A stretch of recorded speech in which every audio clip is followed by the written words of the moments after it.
the same problem. I've seen some of the countryside I hadn't seen for an awful long time. Let's make a start if we may. I will welcome you to the Babergh Planning Committee. I will now ask the Government Officer to read out the domestic arrangements and the fire regulations for you. Thank you, Claire. Thank you, Chair. Please do not interrupt other speakers or hold separate conversations whilst others are speaking. If you're attending the meeting to speak and persistently interrupt the meeting, you may be asked to leave. Please ensure your mobile phones are on silent or switched off and that your laptop is also switched to silent. We will be using the e-voting for this meeting on the Modern Gov app, so please could members make sure they are logged in and ready to use the app. Fire safety arrangements. If you hear the fire alarm, leave the building immediately via fire exit and make your way to the assembly point, which is Ipswich Town Football Ground. Follow the signs directing you to the fire exit at each end of the floor. Do not enter the atrium, ground floor area and walkways. If you are in the atrium at the time of the alarm, follow the signs to the nearest fire exit. Use the stairs, not the lifts, and do not re-enter the building until told it is safe to do so. The Council, members of the public and the press may record, film, photograph or broadcast this meeting when the public and the press are not lawfully excluded. Thank you. Officer's on his way. The area planning manager is around somewhere. I think he's trying to find the chief planning officer. Oh, he's up there. Mark's up there. Okay, Mark and Ian Dupre, our legal advisor, and the case officer is Vincent Price. Thank you. Can I move to the agenda? Yes? Right. Apologies for absence and substitution. Do we have any apologies for absence? Thank you, Chair. We have apologies from Councillor Lee Jameson and Councillor Robert Lindsay is substituting. Thank you. To receive declarations, pecuniary interest, other registrable and non-registrable interests by members. Are there any? Councillor Holt. Yeah, sorry. I've had some previous involvement in this site. However, I can confirm I'm approaching this planning decision with an open mind and will base my decision on the balance of facts presented. Thank you, Councillor Holt. Councillor Osborne. Thank you, Mr. Chairman. Yeah, I'm a Sudbury Town Councillor in respect of the application we're reading today, but I have no pecuniary interest and will listen with the debate. Thank you. Thank you. Councillor Owen.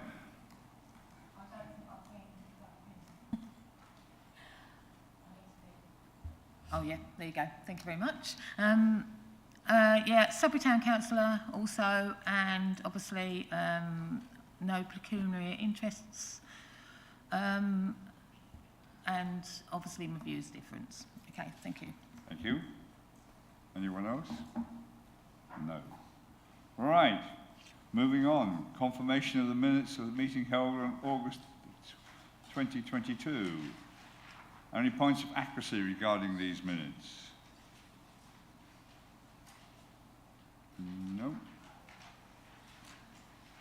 Councillor Busby. Yeah, there was a point made in relation to a comment I had about the sugar beet site and extra access, and the planning officer was going to get back to me, according to the minutes, and they haven't. So do you want to change to the minutes, or do you want an update from the area manager? Well, I'd like the planning officer to get back to me, I think. All right, but there's no correction to the minutes. Correction to the minutes. Thank you. Councillor Holt. Yeah, if I may say, Chair, this is the third time this item has been brought up at committee and the planning officer is yet to come back to us. I think it's time he did. Thank you. We'll get these out of the way and then we can look at it. Fine. In that case, can I have a proposer for accepting the minutes? Councillor Osborne. Can I have a seconder? Councillor McCraw. The Government Officer will now conduct the electronic vote.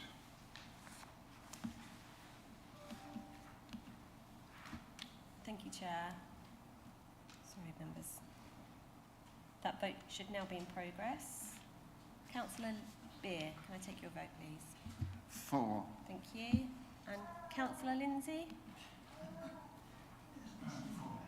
Thank you.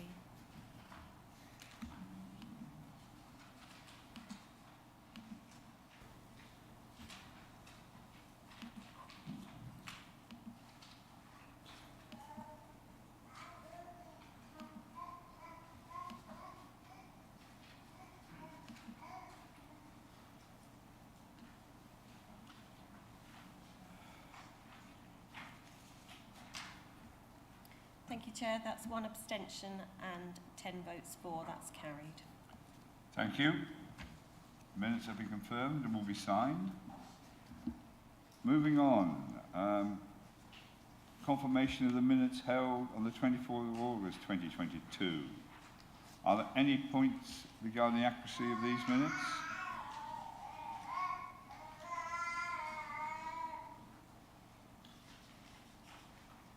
No. In that case, can I have a proposer? Councillor Barrett, thank you. Can I have a seconder? Councillor Osborne. Government officer will now conduct another vote. Members, that vote is now in progress. Councillor Beer? For. Thank you. Councillor Lindsay? Thank you.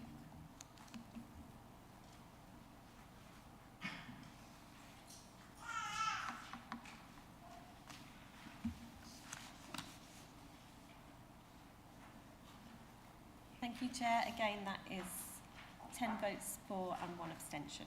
Thank you. Minutes have been passed and they will be signed. To receive notification to petitions in accordance with the Council's petition scheme. Government officer. Thank you, Chair. We have received a validated petition in respect of application number DC 2106519. The petitioner has a total of 23 verified signatures. A previous petition was received with a total of 249 names. However, this was rejected as there was no signatures included. In addition to this, a digital list of 813 representations was also received. The petition reads as follows. We, the undersigned, wish to petition against the development of the former swimming pool at the site of Bellevue Park in Sudbury into a multi-storey block of 42 living units by Churchill Retirement Living, and to the development of Bellevue House into 2 private dwellings by McCabe and Abel. Neither of these developments offer affordable housing, which is in chronic short supply. Churchill's planning application removes existing pedestrian access to the park from the town centre. The former swimming pool skate park site is open space as defined by the Open Space Act of 1906. The government's national planning policy framework states that open space recreation land should not be built on unless an assessment shows the space to be surplus to requirements. This is not the case at Bellevue. Babergh's own 2019 open space assessment highlighted concerns over the substantial 24-acre deficit of park and recreational land in Sudbury. Sudbury needs more open space of this kind and cannot afford to lose more. Bellevue House is a much-loved part of Sudbury's history and was a community asset used by the public for a wide variety of purposes over many years. It is neither fitting nor respectful to sell it to just 2 families. There are serious issues about the increased traffic flow resulting from further development as Sudbury's busiest junction, poor accessibility of these sites and the detrimental effect on the environment of the town centre. Thank you, Chair. Thank you, Claire. Chairman, could I just ask the officer if she could tell me the numbers again? I didn't quite get that, please. Okay, so the petition had a total of 23 verified signatures. 23? Yes. A previous petition was received with a total of 249 names. However, this was rejected as there were no signatures included. In addition to this, a digital list of 813 representations was also received. So it's nearly 1,100 if you add them up. Thank you. Thank you, Claire. Do we have a request for a site inspection? Mr. Mark Russell, will you present your request? Thank you, Chair. This is a variation of condition application for the above-mentioned planning application for 100 houses at Tamage Road, Acton. The case officer of this is Elizabeth Flood. She's unable to be with us today, so I'll run you through a few slides The call-in for the site visit came from Councillor Nunn. Oops. I'll start at the end then, sorry, I put it in the wrong place. The question at hand is an alteration to the Suds Basin. So this very rough schematic here shows what is being proposed. There are 3 sub-basins to think about. The first one is the one that got permission originally back in 2020. The second is what's on site at the moment. There have been reports of it having water in it, etc. And the third is the one they're actually applying for at the moment, which is depicted by the schematic in front of you. I'll briefly give you some figures to go with it. The original Suds Basin was to have been a 1 in 4 gradient with a sediment forebay at the southern end. The proposed Suds Basin would not have a sediment forebay, but would have flow channels instead. It's proposed that there would be soil above granular material at the bottom, which would be planted, not the bottom, sorry, at the sides, that would be planted with wildflower mix. The slopes of the basin would remain at 1 in 4, but would be longer than the ones that you gave permission for in 2020. At the eastern end of the slope from the children's play area to the bottom of the basin would be approximately 9.5 metres. The land around the basin has also been raised. The slopes down to the basin, although at the same angle as approved, would be longer by about 3.3 metres. The proposal before you is just for variation of condition 2, which relates to drawings. So the drawing you're seeing in front of you and others relating to the SUDs are the issue at hand. The applicant did build a SUDs basin which wasn't the one they had permission for, so there was a breach of planning control. Our enforcement team have been involved, and this is a partially retrospective application. Just to remind you of the site itself, it's to the south of Tamage Road, Acton, and it's actually being built out at the moment, as you can see. That's the scheme when it's completed, and the Suds Basin in question is to the north here, around here, just there, with the play area being next to it.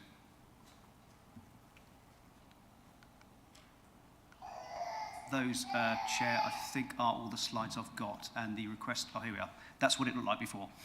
The request was by Councillor Nunn to have a site visit. I know members have been there before, but the request was made because topography has changed a bit, and the councillors would like you to actually have a look at what it looks like now.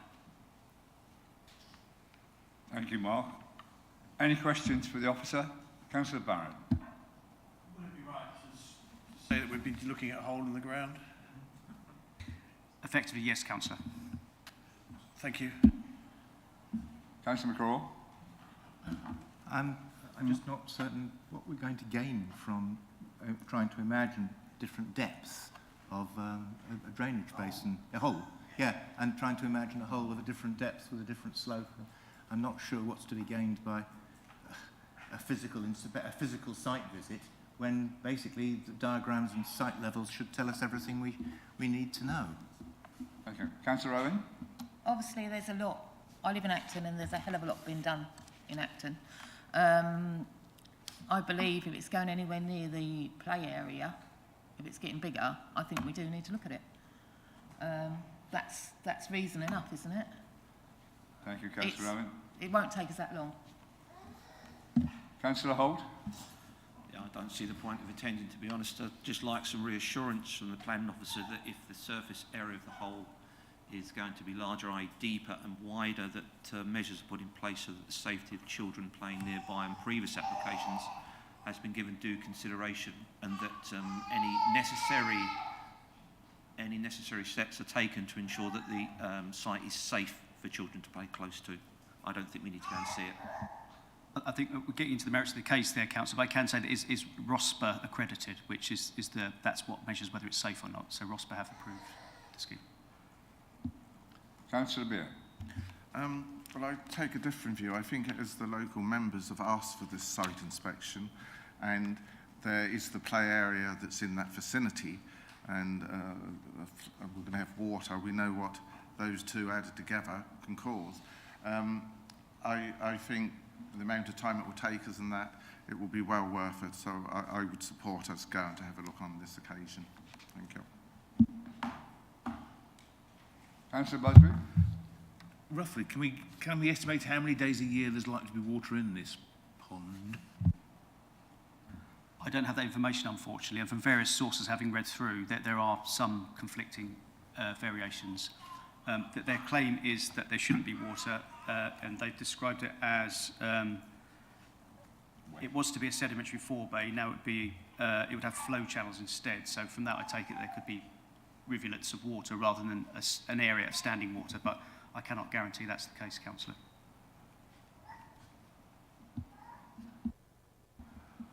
Question from me. What will we gain from doing a visit? The councillor was concerned that the topography had changed, so not only would the Suds Basin be deeper, the surrounding area has also been lifted up somewhat by the movement of soil around the site. So I think that's what the councillor wants to look at. Thank you. If there's no more questions, can I have a proposal that we have a site visit? What do you wish to do, Councillor? All right. Fine. Do we have a seconder? Councillor Holt. Thank you. It's a vote. Thank you. That's right.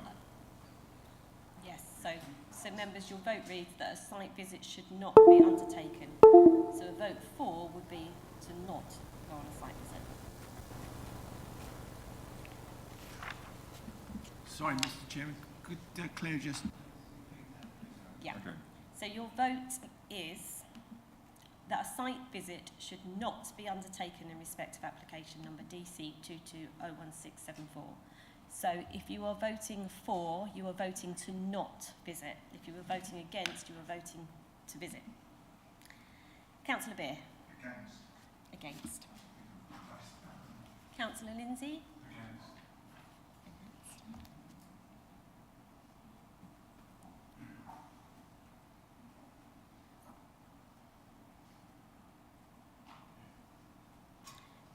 Thank you, members.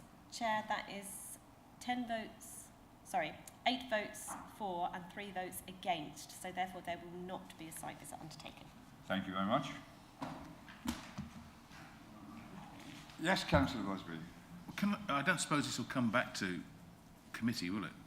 Can I suggest that we ask for some kind of barrier between the play area and the Suds? Can you I believe that's the intention, Councillor Busby, but I will speak to the case officer about that. Thank you. Thank you. Moving on to schedule of planning applications. We have DC 21-06519, Bellevue House and Old Swimming Pool, Newton Road, Sudbury. I will now invite the case officer, Vincent Pearce, to introduce the application to the committee. Mr. Chairman, on a point of clarification, it's got on my papers case officer Bradley Heffer, and we've got Vincent here. Can you explain why? Well, we'll ask Vincent to explain why. Thank you, Chairman. Good morning, members, guests, and anyone who may be watching or listening to this online. I'm here today on behalf of Bradley Heffer because unfortunately he's not in the office at the moment, so I'm standing in as I did previously. But I do know the site, I have visited the site, and I've discussed it extensively with Brad in the lead up to this morning. With your permission, Chair, may I proceed? Continue. Thank you. Please do.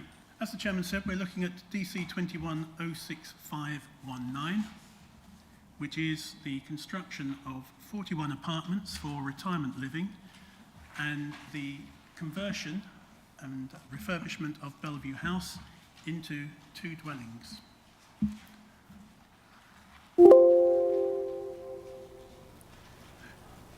Are we going to get the magic music every time that button's pressed?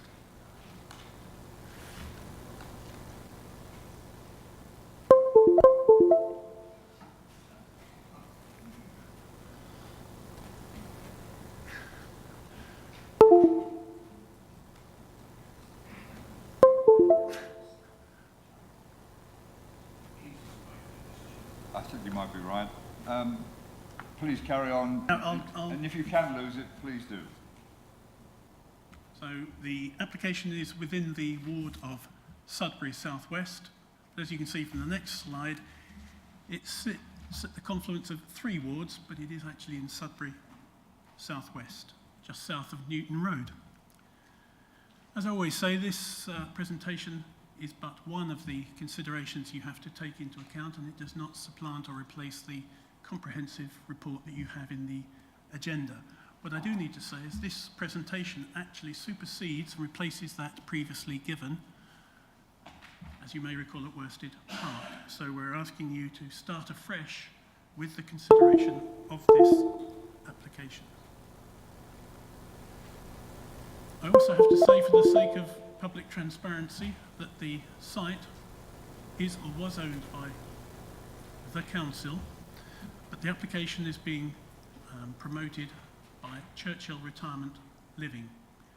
So, just so there's no doubt, the council has an interest insofar as it is also in a way related to the park entrance improvements that you considered previously and resolved to grant permission.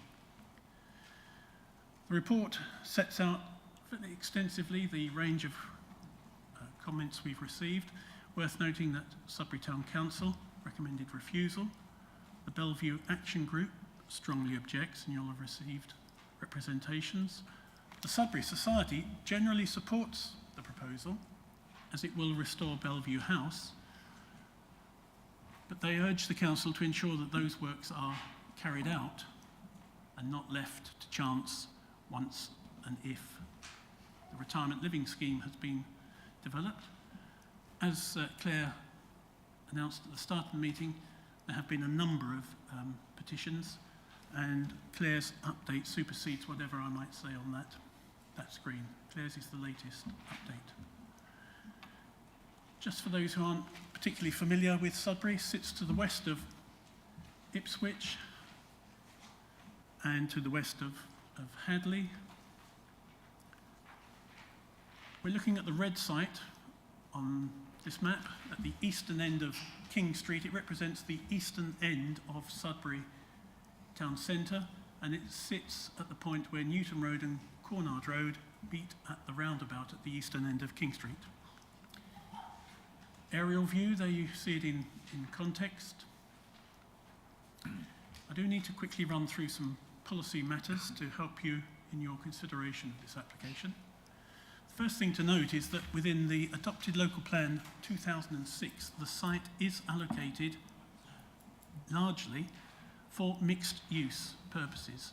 There is a pocket of the site that you'll see edged black, which is part of Bellevue Park. But the majority of the site sits in an area where mixed use is to be promoted and encouraged. Now you may say, well, what does that actually mean? What is mixed use in planning terms? And we get some strong clues in the local plan itself. So policy SD02 says that in the mixed use area, general industry is not acceptable. SD03 indicates that small-scale retail would be acceptable within the mixed-use area, so we know that retail might be acceptable. But SD04 actually states that residential development is acceptable, provided it has no adverse effect on the vitality and viability of the town centre. So in terms of the allocated use in the local plan, residential, this proposal is a residential proposal and is therefore, by its very nature, acceptable within the allocated mixed-use area. In those terms, it is policy compliant. One of the elements of this case that I need to highlight is that the scheme does not deliver any affordable housing. Now you might say, well, that's unusual. Why isn't a residential scheme delivering affordable housing? And the answer is that as part of the evidence base for the joint local plan, the council has taken the line on advice from its viability consultants that schemes such as this, specialist elderly housing, are not viable if they have to contribute to affordable housing. Now you may say, well, how do we know that's true, Mr. Pearce? Where does that come from? So the point I would pick out here is the Plan Viability and SIL Review study from October 2020, particularly at paragraph 8.3, which says older persons accommodation is unviable with 0% affordable housing and all other policies, including SIL. We recommend that this type of development is 0 rated for SIL and no affordable housing is sought. So that's the premise that has underpinned the JLP going forward. Now we know that the JLP at the moment carries little weight, and that we are continuing to proceed towards its adoption, at least in part 1. But the council's position at the moment is underpinned, in this case, this particular case, by that evidence base undertaken on behalf of the council. You'll see that the respective SIL rates actually carried forward that recommendation. The council would not be proposing to charge SIL on a scheme that comprised elderly accommodation. This plan simply shows the proposed development. The area in blue cross-hatching is where the existing entrance to the park is, and the cross-hatched green area is an area that's currently active open space beside Bellevue Park. It forms part of the park. Now we have to look at a number of definitions, because as you've seen from representations, there is disagreement between some of the objectors and the advice that we are giving you as officers, and I want to be clear what our position is, and I'm sure representatives will be before you this morning will make their case. But the first definition we need to look at is what is open space in terms of the NPPF. Open space is defined as all open space of public value, including not just land, but also areas of water, such as rivers, canals, lakes, and reservoirs, which offer important opportunities for sport and recreation and can act as visual amenity. I'll come back to the relevance of that in a moment. The next point we have to try and get to grips with is previously developed land, and I think previously I might have well described some parts of this site as previously developed land, which used to be known as brownfield land. But if we go back to the source definition in the NPPF, I will read it verbatim. Previously developed land is land which is or was occupied by a permanent structure, including the curtilage of the developed land, although it should not be assumed that the whole of the curtilage should be developed, and any associated fixed surface infrastructure. This excludes land that is or was last occupied by, and I jump to the dark text, parks, recreation grounds, and land that was previously developed, but where the remains of the permanent structure or fixed structure have blended into the landscape. Now, I think you'll hear from objectors that, in their opinion, the old swimming pool site is not previously developed land, because in their view it was part of a park or recreation ground, and that is in fact open space. I also need to dwell in some detail into paragraph 99, because this sits at of the NPPF, this sits at the heart of the debate. And this is where the government talk about promoting healthy and safe communities. So paragraph 99 opens with existing open space, sports and recreational buildings and land, including playing fields, should not be built on unless. So if you were to take the view that the objectors have, that this site actually represents open space, possibly even sport and recreation building, then that is suggesting that it should not be lost unless. First criteria, an assessment has been undertaken which has clearly shown the open space buildings or land to be surplus to requirements. You'll notice that's followed by or. It's not and, or. The next two requirements, the loss resulting from the proposed development would be replaced by equivalent or better provision in terms of the quantity or quality in a suitable location. Now, in resolving to grant planning permission for the park entrance and the associated works, as officers, we are recommending to you that that actually qualifies as Part B of paragraph 99. The loss of that green area that we showed earlier has been more than adequately compensated, or will be more than adequately compensated for, by the park entrance and the associated works. Part C, the development is for alternative sports and recreational provision, the benefits of which clearly outweigh the loss of the current former use. We'll come back to the fact that when it was an open-air swimming pool, when it closed, it was closed at the point at which the council had provided a new swimming pool, a larger and better indoor swimming pool, the Kingfisher pool, just to the south. It had been replaced at that time by alternative facilities. So, whether or not it is or isn't open space or previously developed land, as officers we are saying the proposal actually qualifies within paragraph 99B, because if you were to grant this permission, it's predicated on the park entrance details being implemented. We've suggested a section 106 that ties the two together, and we'll come into more detail on that. So just quickly looking at your report and the recommendation, I've highlighted here at what in your agenda appears as bullet point 3, the actual linking mechanism to which we're suggesting we can ensure that the retirement living does not proceed until such time as the park entrance details have been implemented in accordance with a programme that we shall agree. So in that way we have safeguarded delivery of the park entrance, and in that way any loss of open space, the park within the application site, is adequately compensated for. I've just quickly superimposed over the top there the scheme that you saw last time and resolved to grant permission for.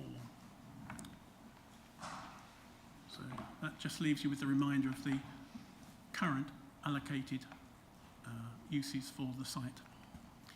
In terms of constraints, the site itself is adjacent to Sudbury Town Centre Conservation Area. There are a number of listed buildings, well not a number, a large number of listed buildings to the west, including grade 1, grade 2 star and grade 2 listed buildings.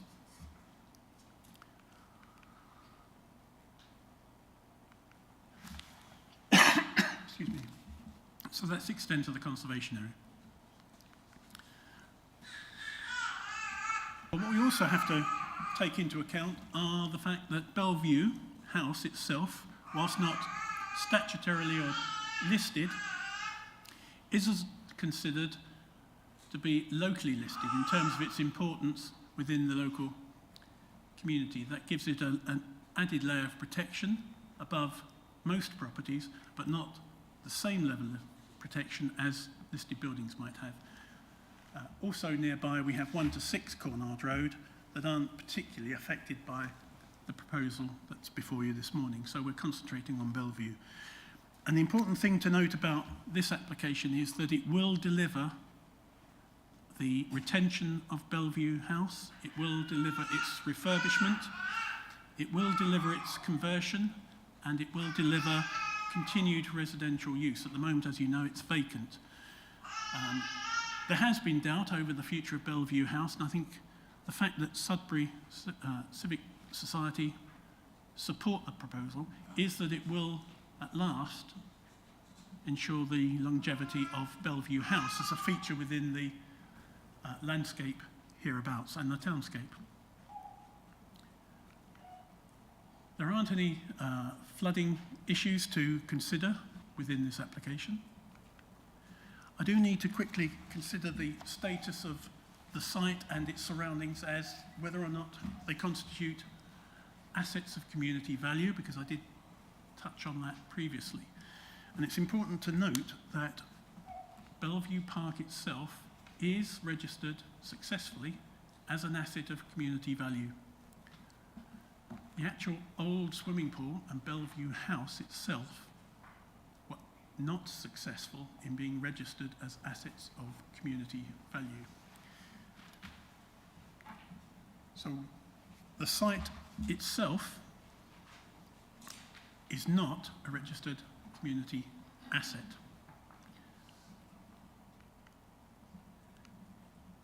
Here we have an old map from 1887 where you can see Bellevue House sitting at that point, and you'll notice to the left, or the left end of that oval, there are a cluster of buildings that hug the corner as you move from Newton Road round through to Cornard Road. So in 1887 there was a strong built presence to that frontage.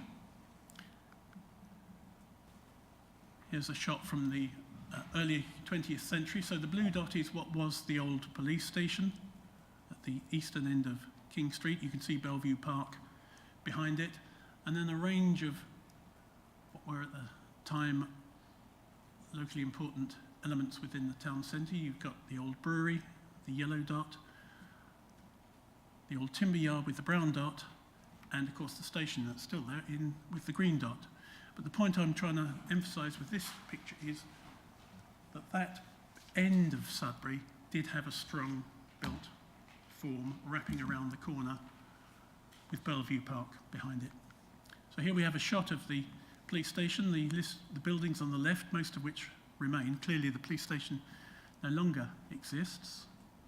Sorry, could you say which, with these photos, could you say which way we're looking, which point of Yeah. the church? So the person with the bicycle, if they were looking towards that building, the three-storey building, they would be looking towards Bellevue Park, which sits behind that. So that's the eastern end of King Street. On the left is Newton Road, and just to the right would be Cornard Road.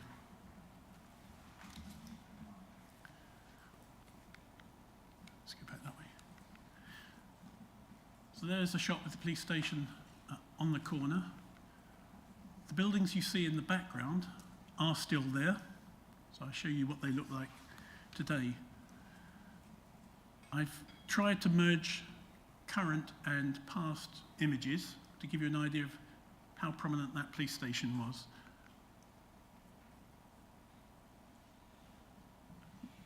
Now, what I said previously was that I gave the impression that actually that police station was actually further towards Bellevue Park, and this gives me a chance to correct that. So there you can see on the old map from 1926, on the corner, that cluster of buildings. The police station is the building that hugs that corner between Newton Road and Cornard Road. What happened was, in recent past, the police station was demolished to make way for highway improvements that include the existing roundabouts. If I quickly show you again. That is what was the old swimming pool, as you can see on the aerial view. The police station has gone and there's a big roundabout there. So in essence, what happened was the police station was demolished to make way for the highway works that are shown in red. So there was a pocket of old police station site that actually is now the land in front of the existing wall. So no part of the application site formed what was the old police station. The light blue shows where the open-air pool was. I'm not saying at the moment whether any of that constitutes brownfield land, previously developed land, or open space. I'm merely highlighting the historic progression of developments on the site. Bellevue House itself was a rebuild of an earlier Georgian, rather handsome property, a bow-fronted property that was probably more stylish. However, with changing fashion, the owner in 1872 decided to rebuild in the form that you currently see it. So the bow-fronted Georgian building went, and we have what is a typically high Victorian large house, backing onto ornamental grounds and the park. I've taken this bit of video from the internet, and you'll see the references there, but it quickly takes you on the fly through so that you get a much better idea of just how attractive Bellevue House is. There's a lot of interesting detail. There's the brackets under the extended eaves. It is in its own right an elegant Victorian dwelling, and I think it actually adds to the character of the area. It certainly gives context to the park, and it is important that we have managed to save it, potentially from demolition and potentially from dereliction. I'm not saying it's in any way derelict at the moment. It is boarded up, it is in good condition. But that actually gives you quite a nice idea of the context.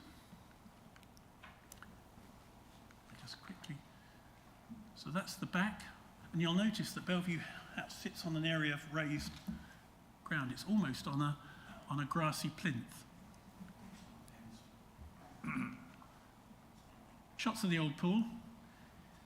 Before 39, people used to publicly bathe in the River Stour. The open-air Lido was created and actually went on until the 1980s when the new Kingfisher pool was created.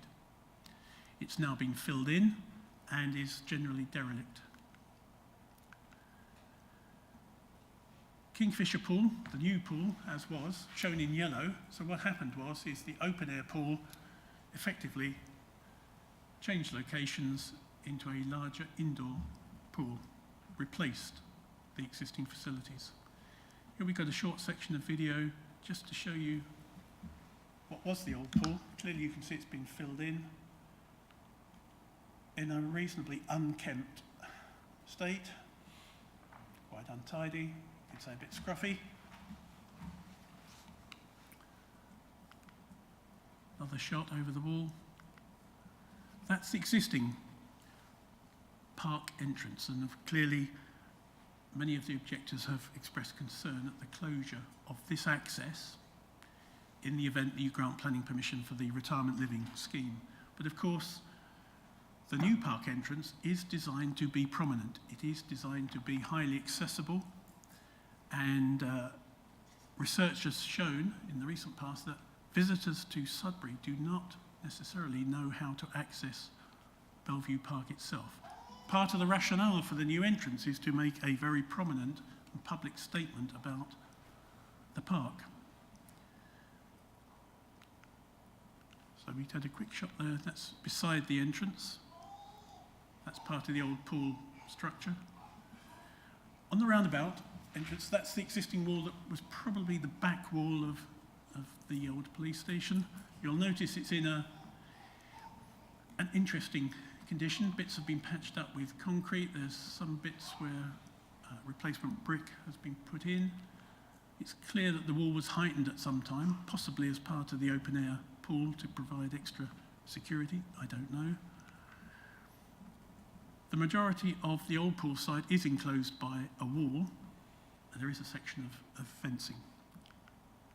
So there we have the section within the park where it's timber fencing with gates, shot in through over the wall, and then through the gates. The interesting thing to note about this site is there is a significant change in levels. The land rises from the roundabout to the east, and that's important in terms of actually disguising the bulk and scale of the proposed new building, the retirement living. So on that shot you'll notice it rises in that direction and rises towards Bellevue House. So at that point the difference in levels is some 7 metres. A LiDAR image here shows, if we can get this here, you'll notice the raised plinth, earth plinth that Bellevue House sits on. Also within the park, there's a clear bit of terracing in here. What this doesn't necessarily show is that actual increase in gradient through here.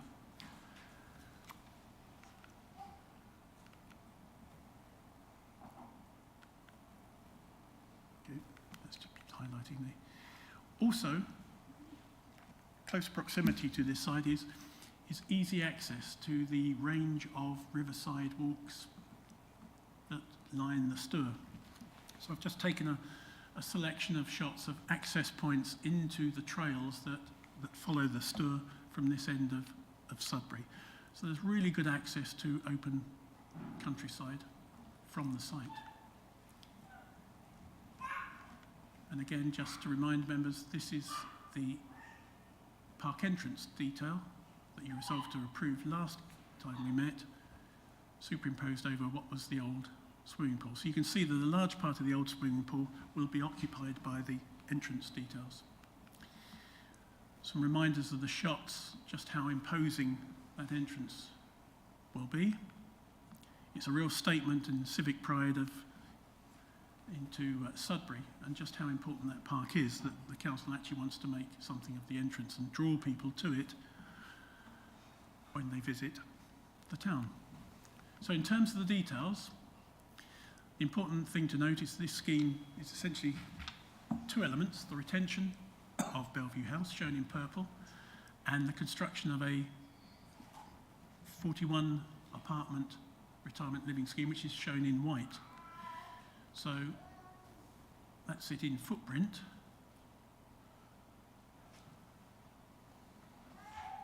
The current extension of that end of the building will be demolished, so that when you compare what will be, if you grant permission, to the 1885 version, it actually restores Bellevue House much to its original size and appearance. So the later edition will be removed. There will be a modest bit of extension at that end of the property. So in a way, it brings Bellevue House much closer to its original appearance. The entrance point to the site will be from Newton Road, at that point indicated by the yellow triangle.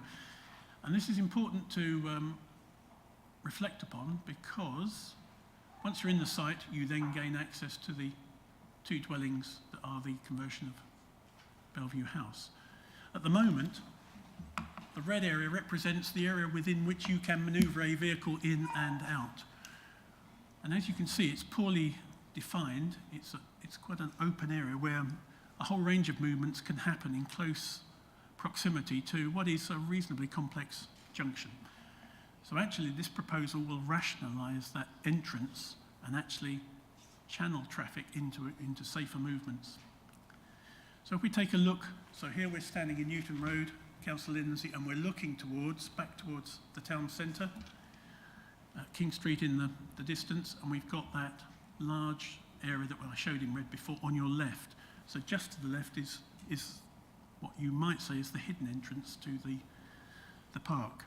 Well, the first thing you'll notice is the poor condition of the road surface.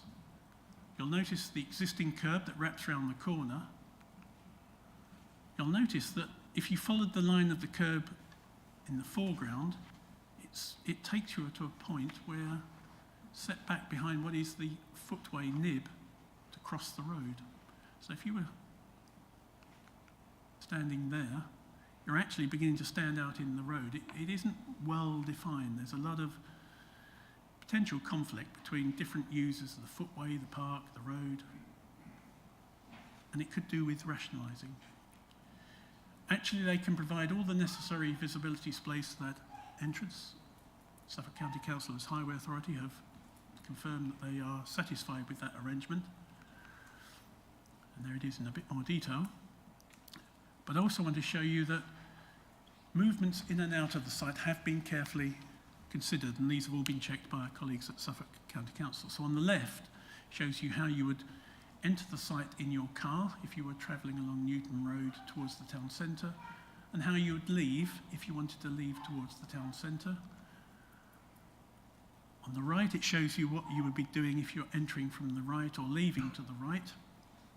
fairly orthodox and straightforward traffic manoeuvre in a clearly defined section of the road. You can turn your vehicle inside the site, so you can enter and leave in forward gear, which is always the preferred way of manoeuvring. Nobody wants to see a vehicle reverse out onto a main road. Fire engines can get in and out safely. Now, the point that I really need to emphasise with this slide is that the scheme is not delivering what you might consider your normal parking space requirements. So within this scheme, we have 16 spaces, and that's because Suffolk County Council, as our highway colleagues, have accepted that this type of development generates lower on-site parking demand, lower car ownership than ordinary residential development. And this has been accepted at 0.28 per dwelling. This isn't a standard that's unique to Sudbury. It follows a case that Suffolk County Council sought to defend elsewhere within the county, not within our district, where an inspector accepted that retirement living of this nature inherently comes with fewer vehicles. And it's something that you'll see across the country, and Churchill have argued successfully in many locations. Now, the fact that they've argued it successfully in many locations doesn't necessarily impress us, but the fact that our colleagues at Suffolk County Council are satisfied with that arrangement suggests to us that there isn't a sustainable reason to refusal on the grounds of inadequate parking. Oops, sorry. Let's go back. So what about the appearance? So here is a view looking across, let's say, Newton Road.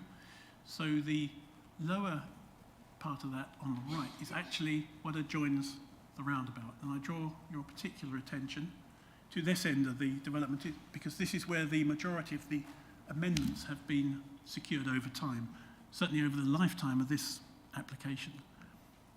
If I superimpose what originally came in, you'll notice that it was significantly higher, 1, 2, 3, 4 stories on that corner.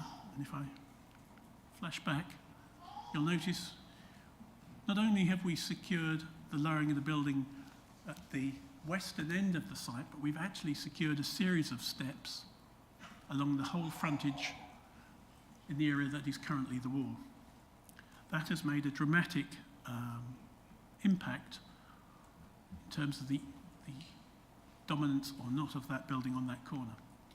So here we have what is now proposed, and you'll notice the building on the left actually has a roof that's an apse, so that is a curved roof.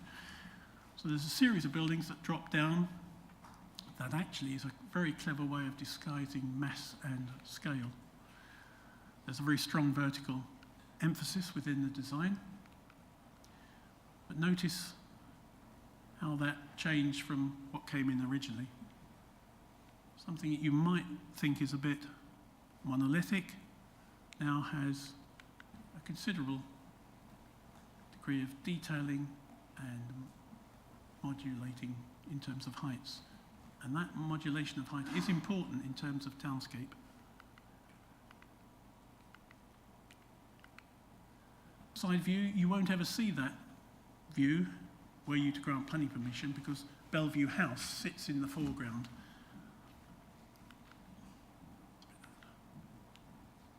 Here's a view from Cornard Road within the park, so you see the rear of Bellevue House on the right, and you see the series of roofs that will be the retirement living unit. In the foreground, in front of that, will be, of course, the new park entrance with its stepped and ramped entrance. And again, rather than have one big roof spanning the whole of that building, the roof has been carefully broken down into a series of smaller volumes to disguise the scale and mass of the building. So just to emphasize how we have ensured that the building has been broken up effectively, we've managed to secure those three elements. Not only do they step back north to south, but of course they drop in scale south to north. Here's a shot that you would see from Girling Street, or is it Girling Road, the A131. And you notice just how important those setbacks are in terms of breaking up the scale of that building, and then of course this significant dropping in height. What I've tried to do with this slide is I'll quickly run through some of the details that add to the quality of the appearance of this building. And I haven't identified them all, but I've just given you a flavour. So one, we have dental eaves moulding. So there's some rather interesting decorative features below the eaves to create that rather elegant overhang of the roof. Very unusual to secure what is, in effect, as I said earlier, an apse. So all of those tart slates will be mitered and cut so as to run in a smooth curve. So you don't get any hips that you might otherwise get. So if you had a series of straight lines around that curve, you'd have a whole series of hips running from the eaves to the back to the ridge, which is a rather clunky detail. This is a very elegant and smooth appearance. And as I say, very unusual and very difficult to secure within schemes. We've got horizontal stone banding to give emphasis. We've got the stone arches with recessed detail behind.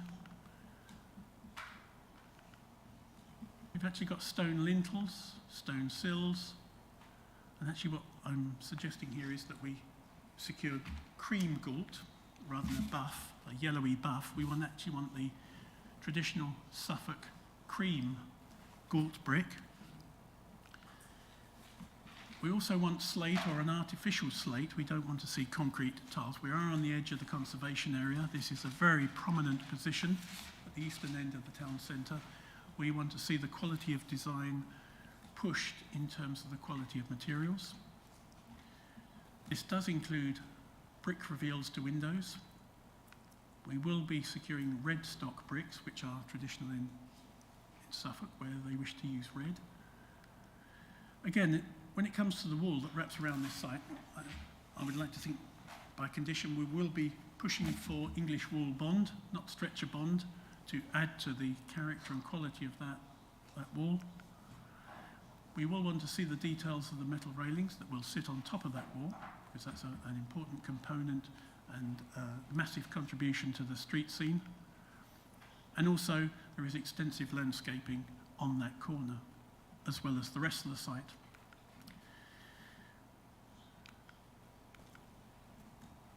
I'm just highlighting the areas where the type of material will be critical, and we'll secure those by condition. In terms of the floor plans, what we have on each level is a series of one-bed apartments and two-bed apartments with common service areas and communal areas shown in the light blue. So if we quickly run through the building, you'll see that there's a mix. Existing floor plans for Bellevue House, very little is required in terms of internal alteration to secure division into two dwellings. It does lend itself to a relatively simple split.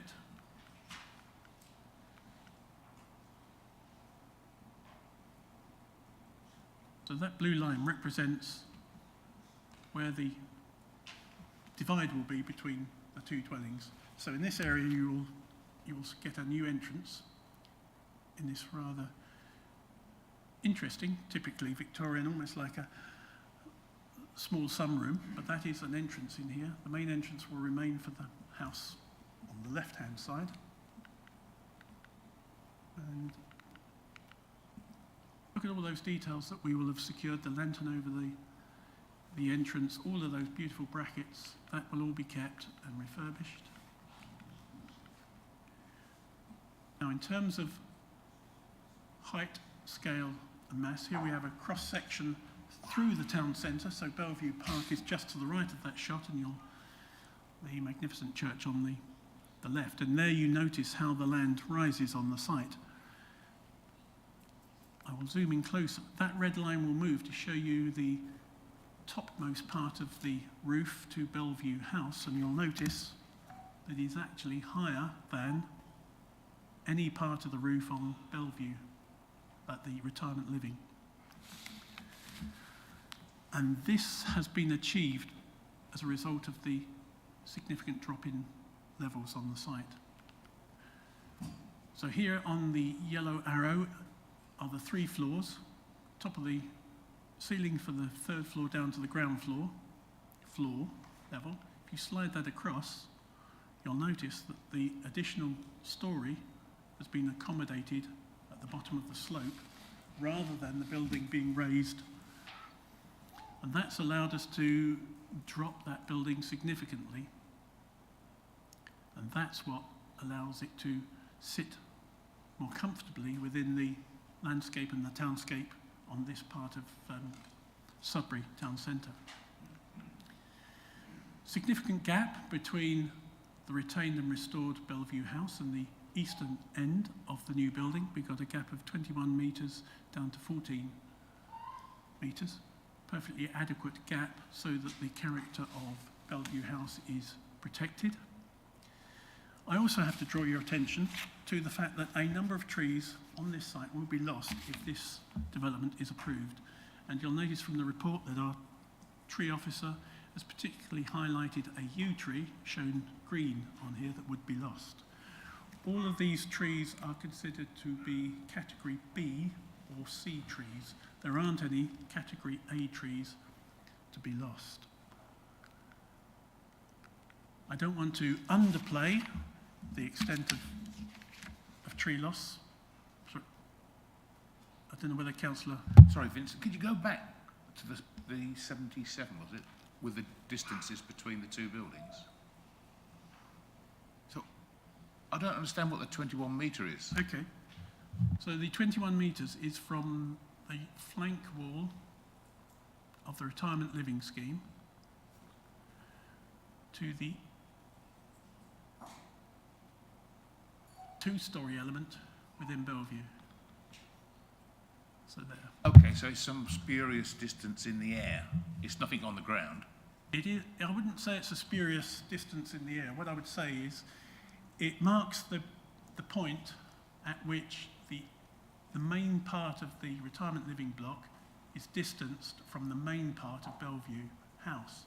What the blue line shows is from the foot of the single-storey extension of Bellevue to the eastern end of the building. So what I didn't want to do is say that the building is only 14 metres. I wanted to show you the whole picture. So I would say there's perfect reason for showing the distances that I've showed you. Moving on, I don't want to underplay the tree positions. Everything in red on that drawing is a tree or scrub that will be lost. So at this end, this is largely scrub that partly overhangs the wall, but there are a whole series of trees in here that would be lost were you minded to grant approval.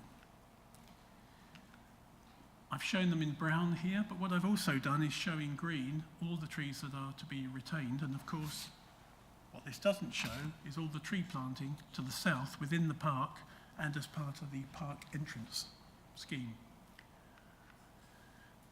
This shows a cross-section from Crown House on the north side of Newton Road and the ridge line on the living units. Crown House actually makes a prominent statement within the street scene. So here's a shot of the wall, and what I've done for the purpose of this slide is actually take out Crown House just to show you, so you can see the impact it makes itself. That is what you see already at that corner.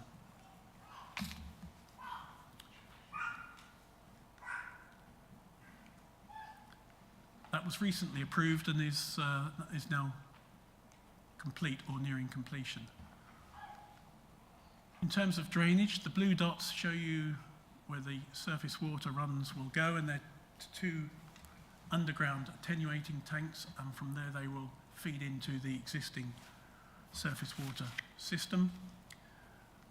Foul water will again follow those routes in black and end up in the main sewage drain within the highway. Suffolk County Council, Flood and Water, are satisfied with the arrangements and have indicated that they have no objection. We also need to consider boundary treatment, what's being proposed. In terms of this, the section A to B, which is adjoining the park, would be a 1.1 metre high metal railings on a low-level brick wall. The section B to C, which would be provided as part of the park entrance works by the council, would be a new brick wall, and this is the brick wall that I'm suggesting ought to be in English bond and in good vernacular red brick.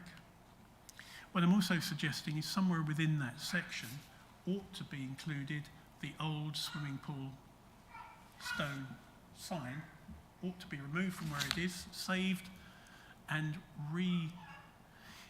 reinstalled within the new boundary wall to retain a link to the historic reference to the old open air pool. Section C to D, again a low level wall, and the entrance, again further low level walls. I'm not so happy with the section E to F, and I am suggesting a condition that also ought to be a brick wall rather than a timber fence. I'm also suggesting that once you get past the gate, that section ought to be a wall as well, rather than a timber fence. Having gone to the expense and care to retain and refurbish Bellevue House, it would seem a pity to have a bit of timber fencing to separate it from the retirement living block when everything else is wall and railing. Now, in terms of the submission, the drawings appear to be silent in terms of the boundary treatment along the northern and eastern end, Bellevue House, and the southern end. And that we need to condition, and I am recommending that we add conditions so that we see all that boundary detail.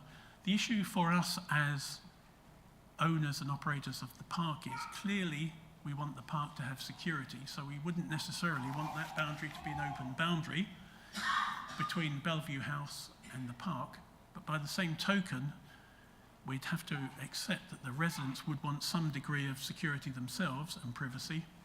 So the nature of that means of enclosure is very important in terms of protecting the character of Bellevue House, the park, but also safeguarding amenity and preventing unauthorised access to the park when the gates are closed.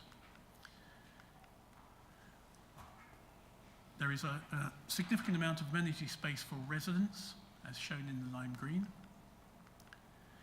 There is an extensive landscaping strategy, and we are asking for further detail by condition. But just to accentuate some of the key elements, bearing in mind that some trees will be lost, as I've previously explained, we will see new tree planting in these areas. And I think it might be a good idea to require those trees to be extra heavy standards so that they provide instant impact. They will take a lot more short-term care and maintenance. They will have to be carefully looked after.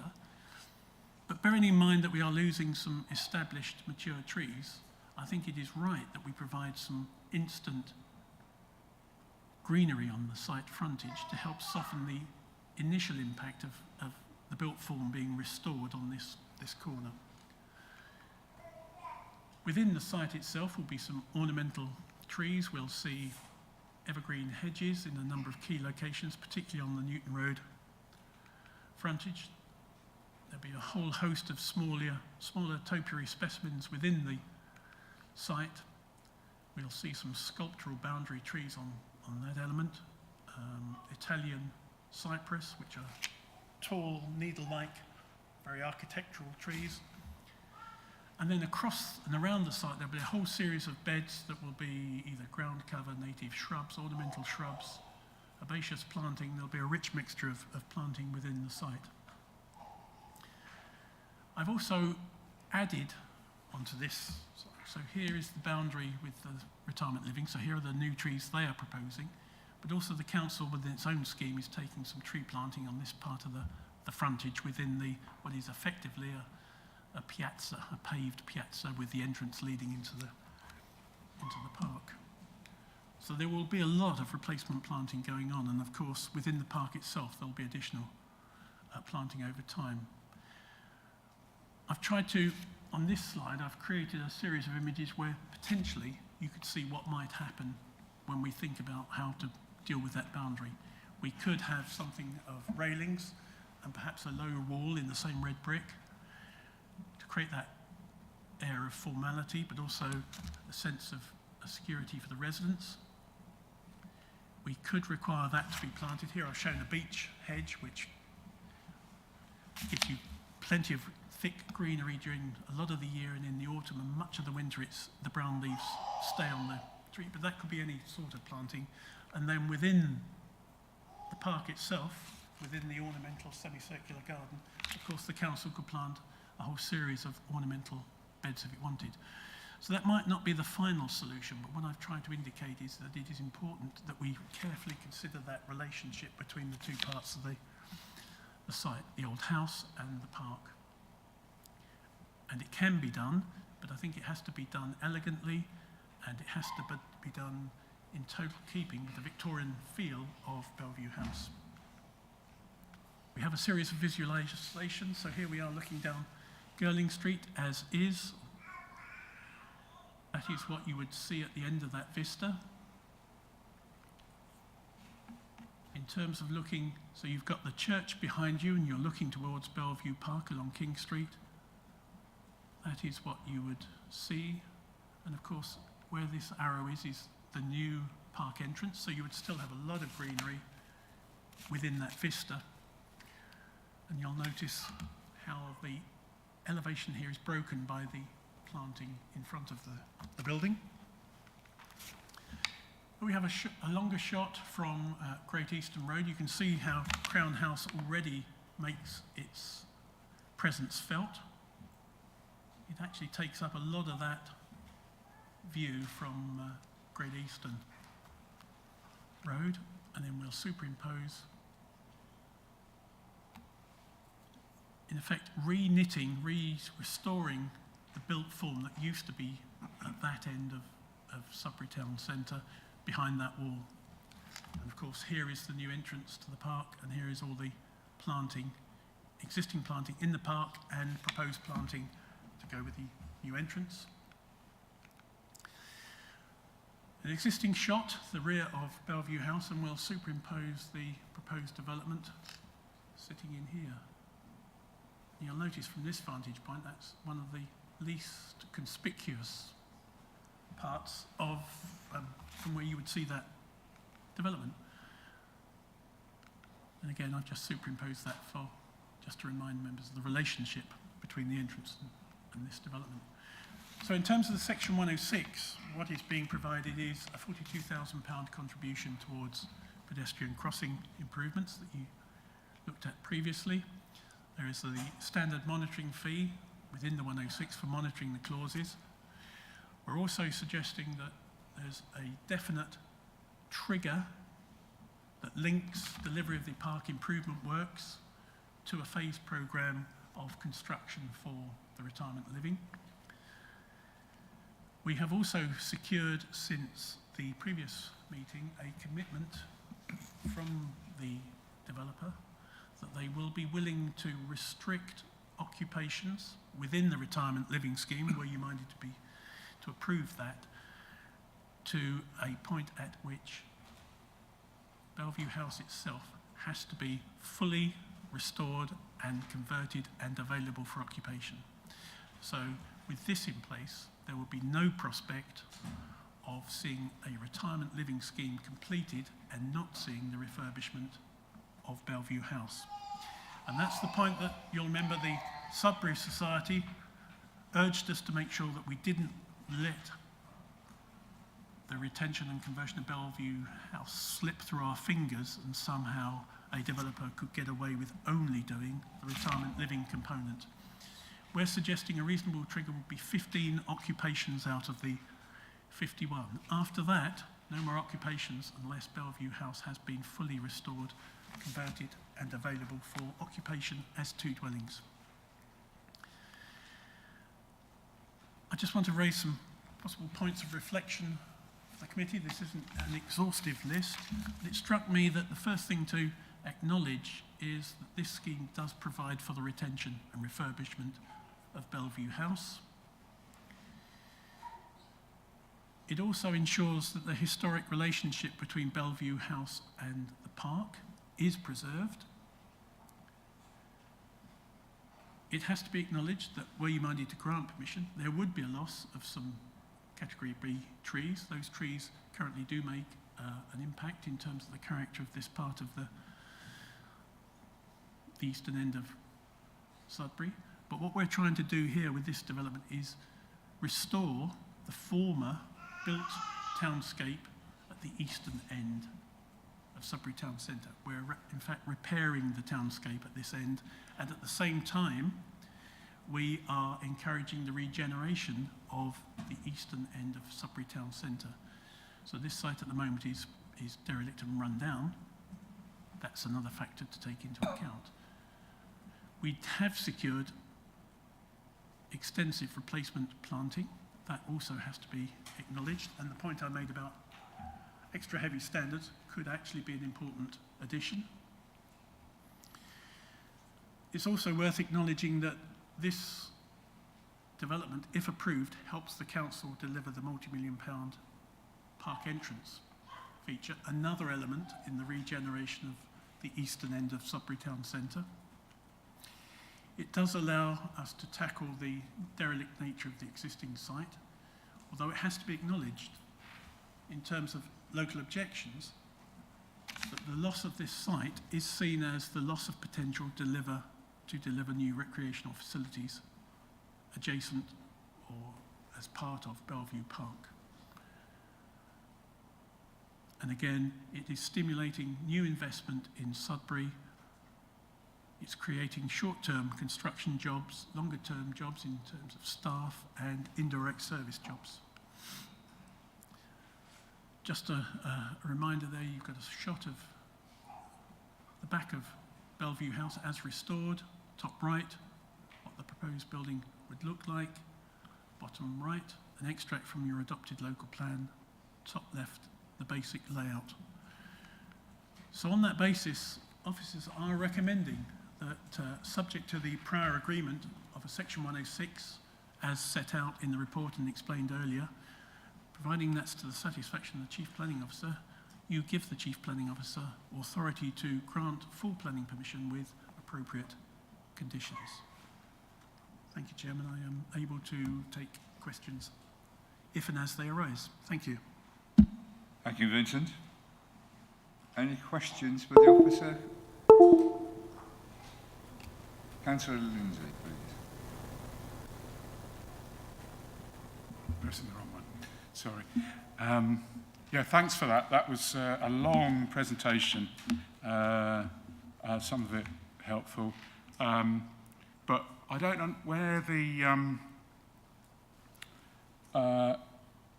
you talk about the MPPF and paragraph 99, and that you're relying on B, which is equivalent or better because of the fact we're removing some open space. You can argue about whether the pool's open space or not, but you acknowledge that a part of that site is open space even by Babergh Council's definition. So you have to justify it, and your justification is that you're providing better provision in quantity and quality. Where's the quantity coming from? If accepting that the entrance is making a better quality, where is the quantity? The quantity arises from the fact that the majority of the park entrance improvements are across what is the southern half of the old swimming pool site. So that is additional land, formally additional land to the park. It becomes part of the park as a result of being its entrance. Would you Yeah, mind showing shall- us that plan? Yes, of course, sorry. Thanks. Now I'm going to have to laboriously, quickly track back. Oh, perhaps Don't, not. So- don't no, worry, No, I had another it's question. there, Councillor. There we go. So, what you wouldn't have known was the debate we had at the previous committee about the park entrance detail, which is an extensive area that appears there. So all of this is added quantity. But that's already, sorry, that's already public space, surely. It's already, it's not private space, is it? The bit to the left, which bit is you saying is new, is extra This. public space in quantity? Yeah. All of that? This But is- isn't that in the park already? No. That's on the pool side. Oh, okay, thank you for clarifying that. Yeah. And the other point I had was or question really was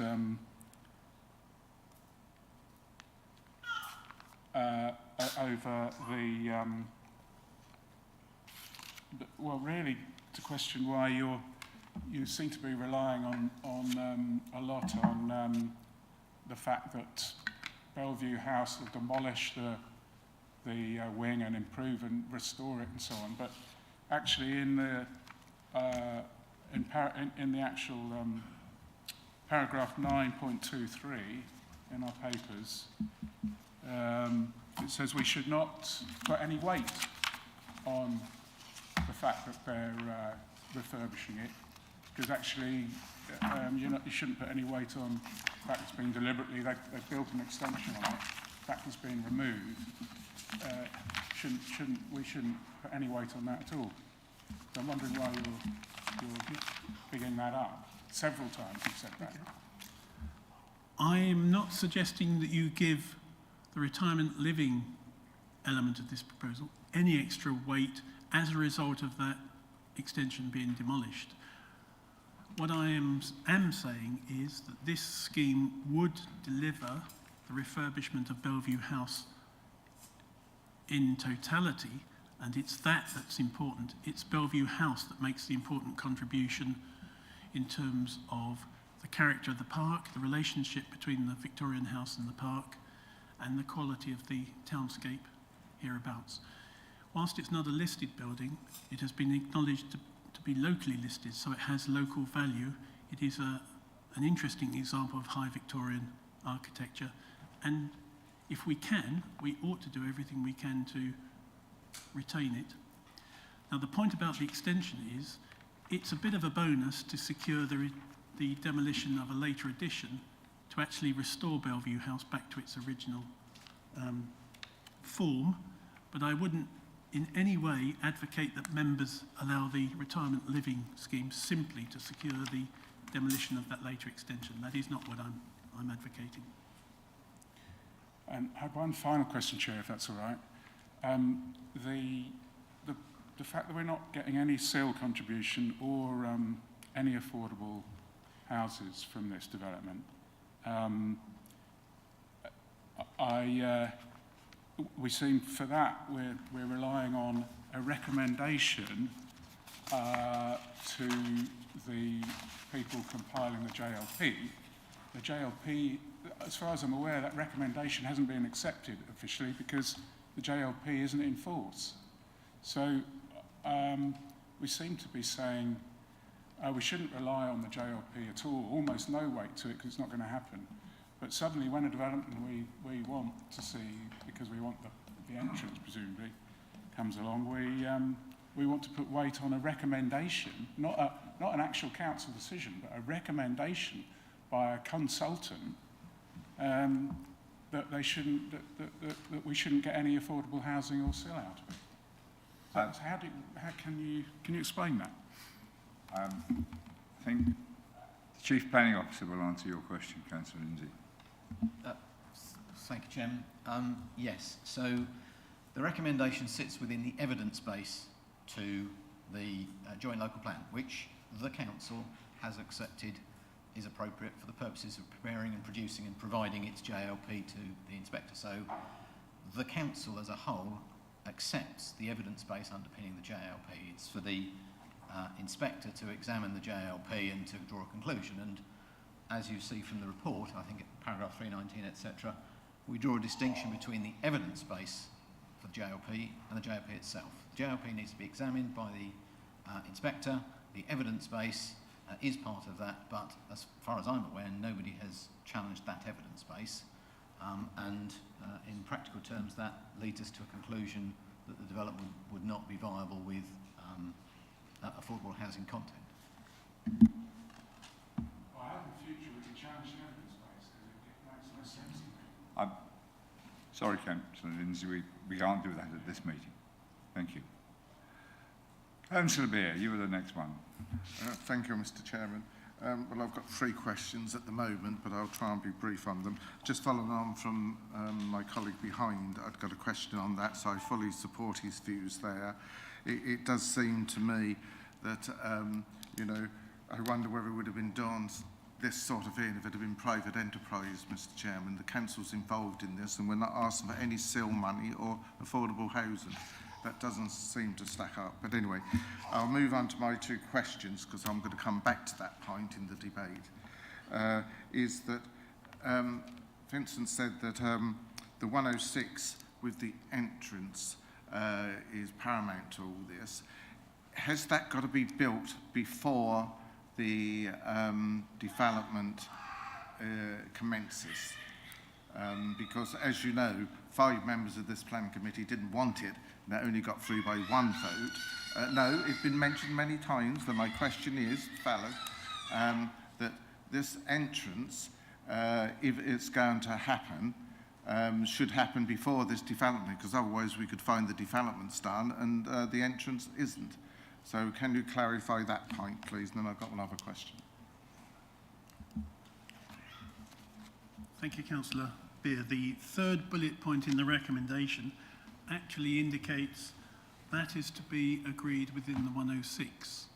So my answer to your question is, at present, it isn't necessarily required in advance of any work starting in respect of the retirement living where you might need to grant. But that is something that may come out of the debate, and it's something for the Chief Planning Officer to reflect on as a result of that debate.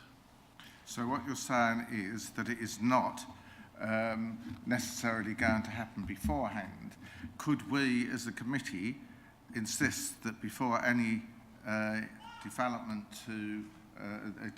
of that site of these residential houses and the improvement to Bellevue, that the entrance is put in first? Is that possible? Yes or no? The only part that might be something for the Chief Planning Officer to reflect on is, of course, delivery of the entrance is not within the gift of the applicant. That is within the gift of the council. So I'll perhaps leave Mr. Esbell to reflect on that. I'm going to finish your reply. Yes, before we get to Mr. Isbell's reply, because I've got an idea what that's going to be, Mr. Chairman. That my point really is that should be for this committee to make that decision, not left to, with great respect to the Chief Planning Officer, to the Planning Officer or to an officer to agree this somewhere down the line. That's what I'm afraid of. If I may come in, Chairman. So paragraph 99B does not contain any time limits, and it's silent as to the when. It simply says replace. Provided there is a programme for replacement which delivers that, we achieve the purpose of paragraph 99B in the NPPF. Back then to the programme, 2 points arise. It's for the committee, if it wishes to choose a timetable, it can do that. That's one option. If it wishes to secure some sort of review of that programme, it could do that even. There is, I suppose from my perspective, the delivery of the park entrance is something which is not in the control of the applicants here. It's in the control of the District Council under its other hat as an owner of land. So to that extent, are we suggesting that, well, I won't put it as a question because that's asking a question with a question.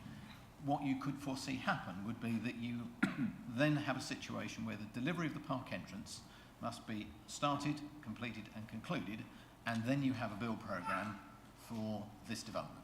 So that in terms of timing, that elongates the process in which any disturbance associated with the delivery of both schemes happens.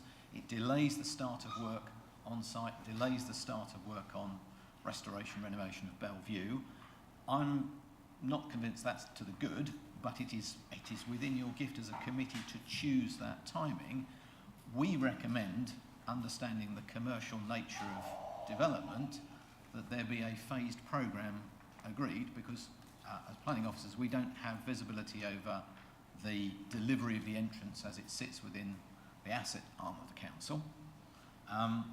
But ultimately the point is then that programme needs to deliver the entrance at some timing, so that by the time the park elements of this site are no longer park, that there is that replacement and that will be delivered, and that's what it is to secure. So you could do that. You would potentially elongate the process. I'm not going to speak about the role of officers. That's not that. Thank you. So you're actually saying we could do it if the committee so chose to. Thank you. Because the other point you said, it's been going on for 25, 30 years, so a few more years delay isn't going to make any difference. No, I'm sorry. 25 years. Councillor Beard, that's an opinion rather than a question. Please, can we have your question? It was pouncing on that he said that the chief planning officer said that it could delay it and drag it out longer, which I accept. But we've already taken a long time. My other question was that you show quite a few pictures, Vincent, of the front of the site, the police station, and going back to the 1960s, I think it was, when it was demolished. And you show it as an area that was going to be improved, which really, in those days, that was quite a wide open space. It didn't have concrete islands as we have nowadays, didn't have lots of signs stuck all over the place, didn't have left bollards. This whole Masson area is being increased considerably, and it will cause tremendous traffic chaos onto the Cornard Road in front of that building, please, Newton Road. Well, my question was that I think you've not shown that picture. Really, you've tried to make it that this is going to be such a great improvement, but it was already an open area in the 60s. It wasn't like it is today, and you're going to add these buildings there on the front, which I think are unsightly. That's my question.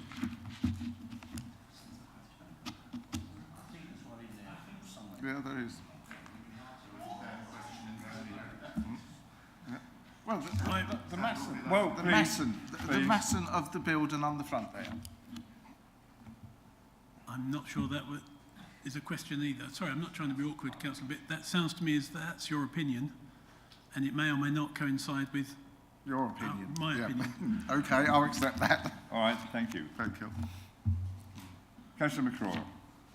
And then I beg your pardon. I'd like to focus on the same area, actually. The 1926 slide of the police station block, slides 15, 16, 17, and the merger.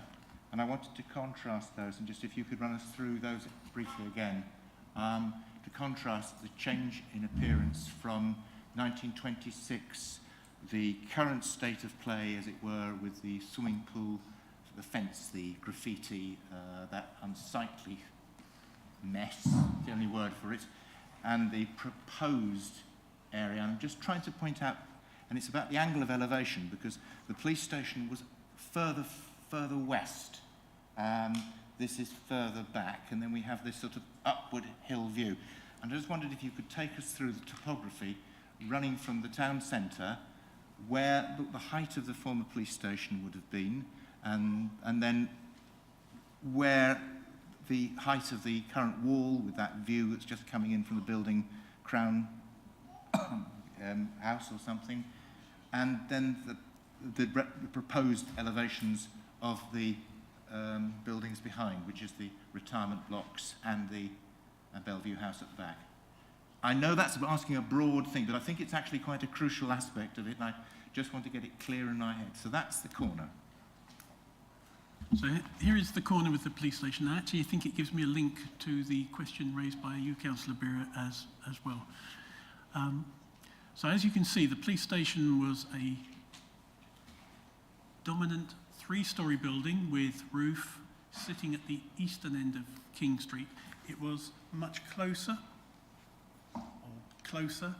to the town centre. It sort of lined up with the end of that existing building. So it actually had a very dominant impact in terms of the townscape. It is effectively at the foot of the current slope. Now what happened was, in the 1960s, when it was demolished, a whole series of highway improvements to relieve traffic, I assume to relieve traffic in Sudbury itself, in terms of creating the A131 ring road. And that imposed a massive amount of change on this end of the town in terms of the highway geometry and the roundabout and all those complicated junctions. I think what it also did, because when you stand there today, I would readily accept the point I think you made, Councillor Beer, that there is a plethora of signs, street furniture. I would call it a lot of visual clutter. The fact that it is an A road blasting through there, has enormous road signs that are very dominant in the street scene. Now, I believe I'm right in terms of stating that Suffolk County Council is already working on a separate piece of work outside of this application and outside of this immediate planning arena that looks at a series of works to this part of Sudbury in terms of highway improvements that could include some decluttering of that and adjusting of geometry, but I'll leave that to my colleague Ben to comment on. But if we now picture this site with the police station demolished, the wall that you see here is effectively what was at the back of the site of the police station. So I think I would have to argue that the former police station, compared to what is now being proposed, was a more dominant element in the street scene. We can't obviously restore the historic townscape. We can't repair the fabric in terms of bringing a building forward because it will be impossible because of the roadworks. So what we've done, what we're recommending is that that restoration happens further eastwards. So it will still make a strong presence at the eastern end of the town centre, but visually it will not be as prominent as the police station. Could we have a look at slide 2930, Yeah. which shows the existing look?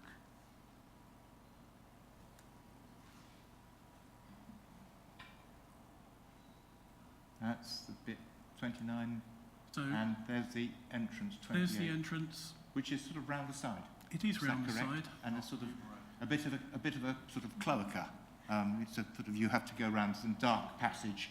It curves around. In fact, I would be a little bit nervous about travelling down there were I a single woman perhaps at night, or maybe it's not open at night, but anyway, certainly I went down it and having had some difficulty finding it, and I did reflect it didn't look a comfortable place for some people to be, but it's round the corner from that wall, is that correct?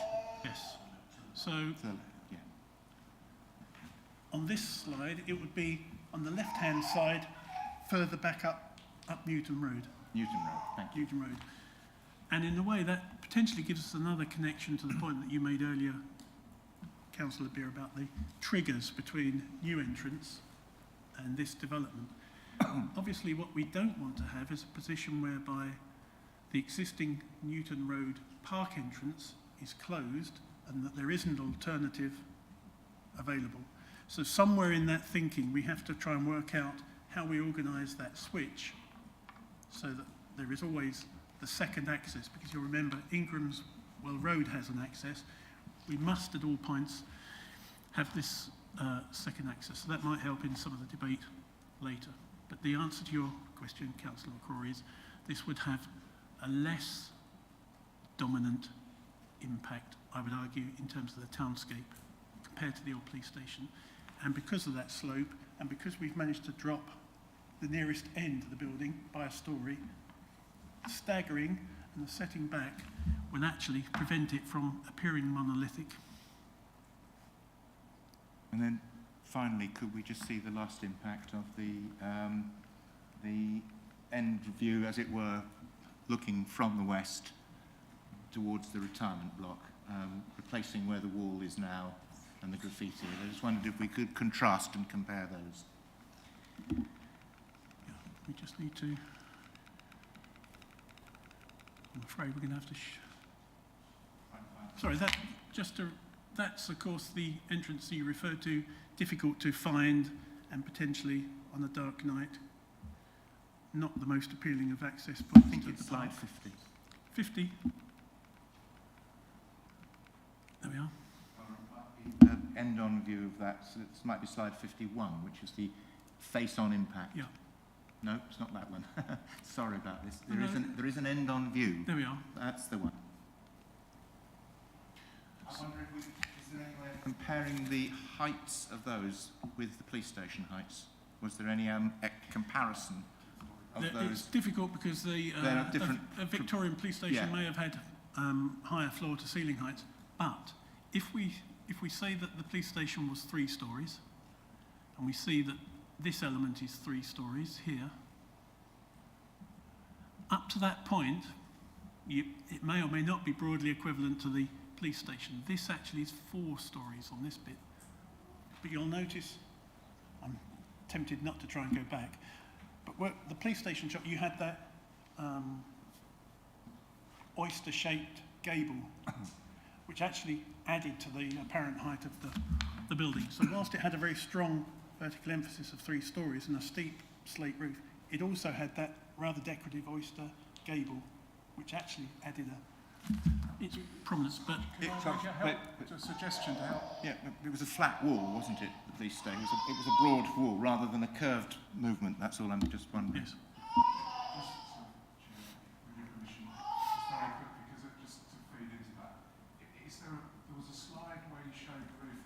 Yes. Yes. Thank you. I don't know if you can guesstimate where the police station, what the police station height was. There's always a danger if you guesstimate during a meeting, somebody will say, Mr. Pearce misled the committee by guesstimating incorrectly. But I would expect a Victorian police station to have had higher floor-to-ceiling heights than a modern building. So I'd rather not guesstimate because... I accept that. Could you show us the cross-sections? Yeah. Of course. Yes. Just going to quickly see where they are. It might be easy if my colleagues could somehow jump us straight to... I've got it as slide 76, but effectively 93, the 93rd slide. Please. There we are. Yeah, thank you. Oh, okay, well I can, sorry, yeah, you did say, I apologise, Councillor Lindsay, you did say, there we are.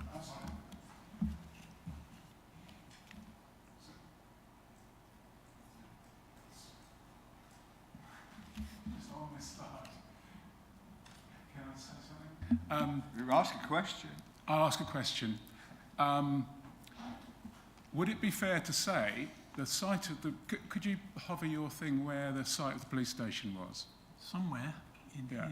So that is lower ground than where the retirement home's going to be, isn't it? Yes. So you're talking about a 3-story dwelling around there. Yeah. So Whoops, I don't know. You don't want to say roughly where the height is, but that's a factor to take into account, that if you're, the number 1 heritage asset is the church, grade 1 listed, police station is on lower ground than the, and it may well not have been, compared with the, the view from the church, it may well not have been as impactful as as the retirement. Thank you, James. Councillor Hinton, you've been very patient.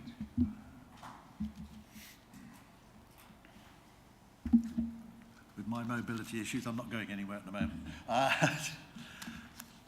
Couple of questions. Firstly, page 36, it talks about environmental health, sustainability. having a sustainability condition put in. There is nothing in the sustainability list, sorry, in the conditions list to reflect a sustainability condition. So that's one thing that ought to be put in there. And if so, what do they actually mean by a sustainability condition?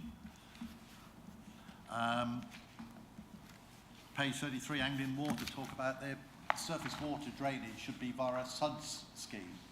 There are various bits and pieces on page, get the right page, there's so many pages on this thing. Here we are, page 65, where it talks about approval of details for the implementation, maintenance and management of the approved strategy for the disposal of surface water prior to the commencement of development. Well, that strategy could mean we're going to shove it all down the sewers. It doesn't say that it's going to be a SUD scheme. Submission for approval of surface water drainage verification report within 28 days of practical completion of the last dwelling or unit. Well, that's a bit like sort of closing the stable door after the horse has not only bolted, but gone round the circuit and come back again, probably. Approval of a construction surface water management. None of those relate to a SUD scheme. You mentioned a couple of blue blobs on one of the drawings, but that isn't mentioned anywhere within our report. So are we supposed to say that those diagrams that you've been producing are the essential part of the planning approval? If so, why weren't we given copies of them so that we could approve them or not? That's 2 down. And number 3, which I shall stop on for the moment anyway, would be on this parking issue. It talks about occupancy restricted to people over the age of 55. That in theory gives people a 10-year working life before they retire at the current retirement age, although I think it's gone up from there now, isn't it? 60, well, it's going up all the time, isn't it? So there's going to be more and more of them moving around and driving around, perhaps. It also talks about the criteria where they came up with this figure of, was it 12 point something or other, or 0.28 or something per flat, where the people were 79. Well, there's a hell of a difference between 55 and 79 and all the rest of it. And it talks about potential employment prospects from the development after it's completed and everybody's in there, in terms of presumably running the cafe that's in there and various things like that. Well, that will require staff parking, etc. So everything adds up to the fact that there's going to be an awful lot more cars in there than 0.28 per apartment. And there is not sufficient parking being put in there. And sorry, just to put one last point in there, we've had a bit about SUDS and how the SUDS rates are being changed without approval by council. And the evidence base changing for the new joint local plan. Well, the evidence base, as far as I can figure out, it's changing virtually daily. And that's one of the things that the planning inspector has been commenting on and saying, I'm not going to put a timetable on it because it keeps changing all the time. So the evidence base is changing, but without the council being notified as to what the changes are or approving those changes. And yet it says at the bottom of page 55, 9.22, the development would also generate a return in terms of SIL receipts at the present time, which is of itself an economic benefit, albeit of limited weight. So they're talking about SIL there. Now, if that's SIL just for Bellevue House, why is there not SIL on the apartments development there? Because that's going to generate an awful lot more revenue for somebody.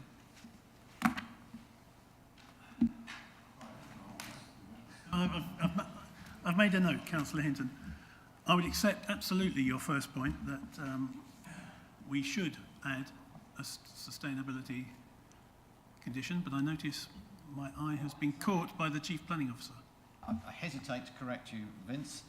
Midway down page 64, you'll see a condition which is marked approval of a scheme for the provision and implementation of water, energy and resource efficiency measures, which I'm afraid is a bit of a mouthful, but is how officers in practice write sustainability conditions into these permissions, and that's pretty much our model template for, as you'll see, construction and operational phases of the development. So, just to clarify, Middle bullet of page 64. 1, 2. About the 9th bullet down. Approval of a scheme for the provision and implementation of water, energy and resource efficiency measures during construction and operational phases. It might have been simpler for officers to say sustainability, I agree. I'm grateful to the Chief Planning Officer for highlighting that.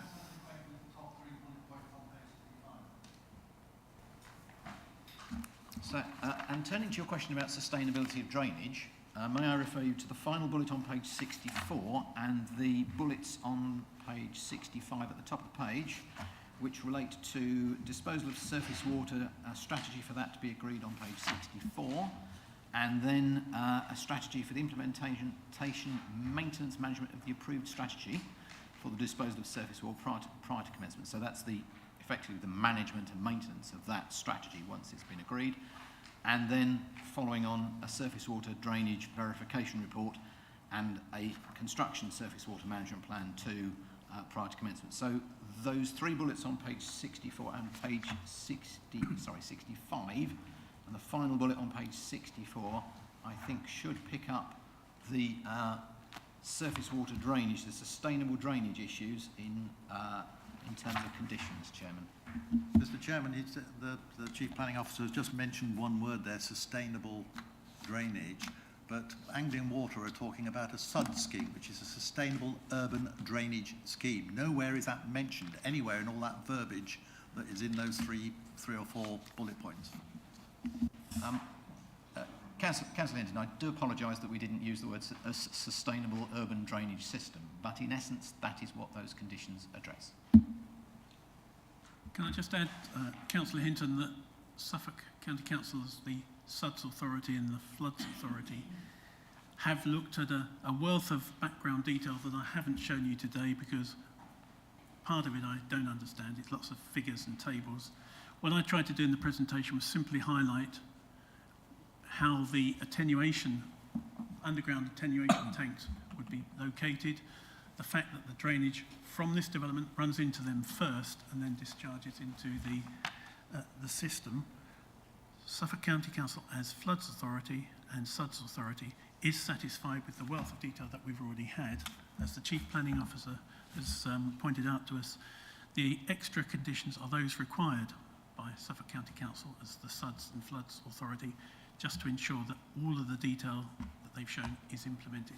There is a distinction between the construction environmental management plan, and that's to ensure that during construction, any contaminants that arise on site from the construction process do not end up in the watercourse. That's why that one's been split out separately. So in terms of drainage, the relevant drainage authority is satisfied with the arrangements, and we have the backup of the conditions to ensure that the detail we've seen is what is implemented, and that the County Council, the SUDS and Floods Authority, has oversight over that. In terms of sustainability, all members will have a chance to, I'm assuming that the applicant is making a representation, in which case you will be able to ask them directly as to the likely credentials of their scheme in terms of what sort of energy will they be using, will there be PV, and that is something that would come out in those sustainability reports that we've conditioned, but it does give you an opportunity to grill them face to face to try and understand where they're coming from. I would also, perhaps, I've already said that I'll leave some time for my colleague Ben to talk about the highway aspects of this and the parking, but it has to be said that in terms of our settlement hierarchy, Sudbury sits at the very top of that. As a town in Sudbury, it is the most sustainable location we have, and as such, that also is something that I imagine my colleagues at Suffolk County Council will also take into account when thinking about the parking and traffic implications of the scheme. Is this a moment where, Ben, you would want to answer that specific question raised by Councillor Hinton? Yeah, Why 0.28? We'll point out that the proposed parking here is actually 0.4 per unit, as opposed to 0.28 that was shown on the slide. I think point 2A was the average from the Churchill surveyed sites. So the proposal here is higher than the average from the other Churchill sites that was surveyed. And with regard to impact of traffic, we have to take into account the permitted use, which is 460 square metre as of office space at Bellevue House. So that so that the forecast movements from this proposal are actually less than the permitted usage. Thank you. Thank you. Councillor Busby, you had a question? Yeah, where has this obsession with the old police station come from? I don't recall us having an objective to restore historic townscape. No, I can't point you to policy that says we will try and restore the historic fabric of the town centre, but as a planner and somebody who's dealt with heritage matters and urban design matters for 42 years, it is something that you would ordinarily expect to do in an historic town centre. Surely you would aim to improve what's gone before, not try and recreate the mistakes of the past. And at that point, Chair, we have discussion as to whether Councillor Busby's opinion that it's a mistake or my opinion that it's actually restoring historic fabric takes us from questions into debate. I think you're right, and I don't agree with either of you, but let's wait for the debate. Sorry, the question was valid. Where has the restoration of the historic townscape come from? I've never been aware of that's one of the objectives of this particular application or any other application. And then I did give an answer. I can't point you to a policy because it's good conservation approach. This is on the edge of adjacent to a conservation area. Restoring historic fabric is generally seen as a good thing. Thank you, Councillor Busby. I know you might disagree with the answer, but you have an answer. Councillor McLaren, you are next. Thank you, Chair. Vince, thank you. I'll start off by saying thank you for that very comprehensive presentation. I think that was really helpful. I just want to clarify about a conflict of two sentences within the report, which was that Sudbury does not have a neighbourhood plan, but one of the objectors, I think, said it was conflicting with the neighbourhood plan. Does Sudbury have or does Sudbury not have a neighbourhood plan? But one of the objectors actually said it was in conflict with the neighbourhood plan. Do they know something? Whether they're misquoting a different sort of plan, but as a statement of fact, it is incorrect. Well, I didn't know whether Sudbury had one or many neighbourhood plans. It's a bit bigger than the neighbourhood plans I'm familiar with. I have some concerns about these parking spaces. My colleagues have raised questions that are different to mine, and the question is about the assessment of the type of resident that is going to be in this accommodation.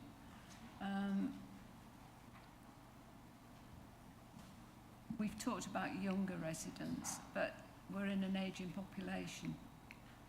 And my question is that if this is not a care home, I don't think it's supported living. It's supported living, but somebody can correct me on that, which means all these people could require care at a later date. That's 43 residents who will be receiving care. There's no mention of staff parking. There's no mention of visitor parking.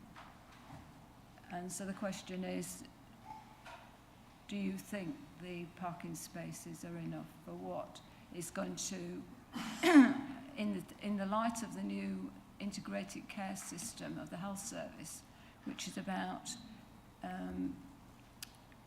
giving and providing services outside of main centres of care, then the future for this development means that, I think, means that parking is inadequate. And can you review that, or can we review it? As officers, on the advice of our colleagues at Essex County, we are saying that this is adequate, based on what our colleagues at County understand to be the way that these Churchill retirement living schemes operate. It might be something that you want to ask directly of the applicant when you have a chance to say, how are they so confident that this... Okay, I'll do that.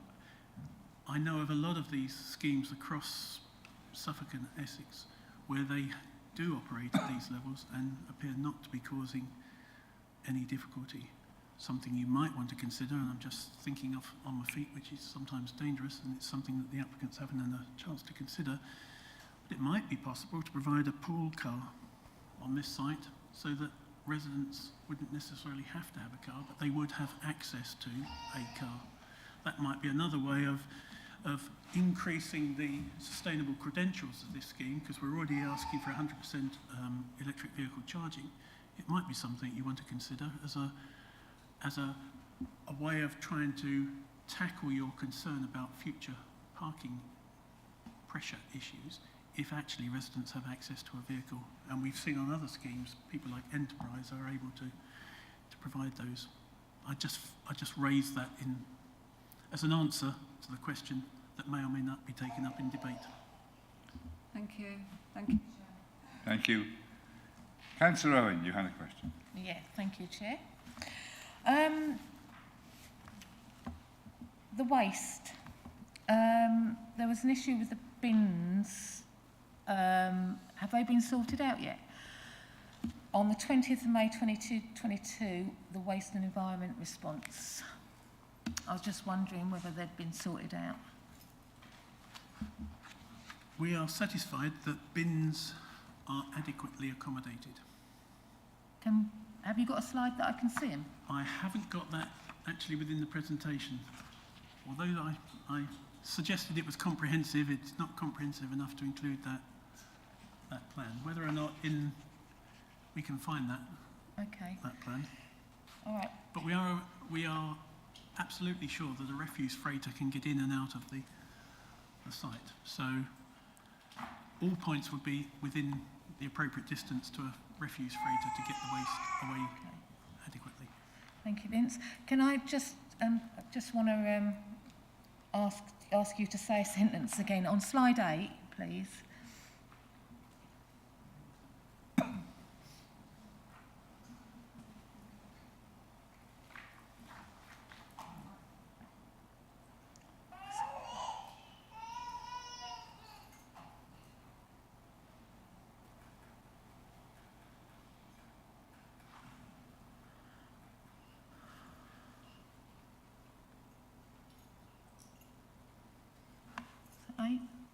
It's 3.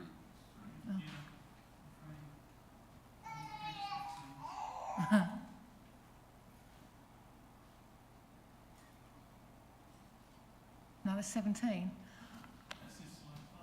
Oh, does it? On there it says 17. Oh, is it? Oh, sorry. I can't see. It is writing. Take a break. Yeah, I think that's the one. I can't even see it now. That'll be great. On B, you put on there. Can you read that out again for us, please? No, is it? Sports and recreational buildings and lighting, including playing fields, should not be built on unless... No, on C, sorry. I do apologise. The development is for alternative sports and recreational buildings. Oh, I've got the wrong slide. Clearly outweigh the loss. I've got the wrong slide then. There was something you said, and you said in it, you said or, not and it was all about the open space. Is it? Oh, right, okay, sorry. It's on A then. You'll notice that in the petition reference that Claire read out at the start, there was reference to that there hasn't been an assessment undertaken that clearly shows the open space buildings and land to be surplus to requirements. And the council's own studies suggest that Sudbury will have deficiency in open space going forward, but of course that's predicated on Sudbury taking a large amount of development. So things like Children's Woods will come with its own sport and recreation open space provision. The site that was in the GLP on the east side of the centre, a large allocation, and also will come with its own sport, recreation and open space. So in terms of the current position, we are satisfied that there isn't an undersupply. However, if I was wrong, and there is an undersupply, paragraph 99 at A says or. So if part B can be shown to be correct, then that in effect trumps part A. So if I'm able to demonstrate to you, and you resolve to grant permission for the new park entrance to the last meeting, we have in that way secured a replacement of equivalent or better provision in terms of quantity and quality. Therefore, because we can trigger part B, the presumption to refuse development on the site disappears. We have satisfied part, well, I say we, the land council as landowner and promoter of the park entrance has been able to demonstrate we can trigger part B. Yeah, no, I've just seen where I've see it now. When you said it before, you said, or better provision in terms of quantity or quality. I was just correcting you on what you said. I couldn't see it because it wasn't... Stand corrected, you were perfectly right to say quantity And quality. That's what I wanted to correct you on. I do apologise. Councillor Lindsay in his question, he could see the quality, but he couldn't See the quantity. and I demonstrated the quality. Thank you. Everything else has been answered, I think. Any more questions for the officer? Councillor? Is this the start of putting all our planning policies to one side to get an application across the line?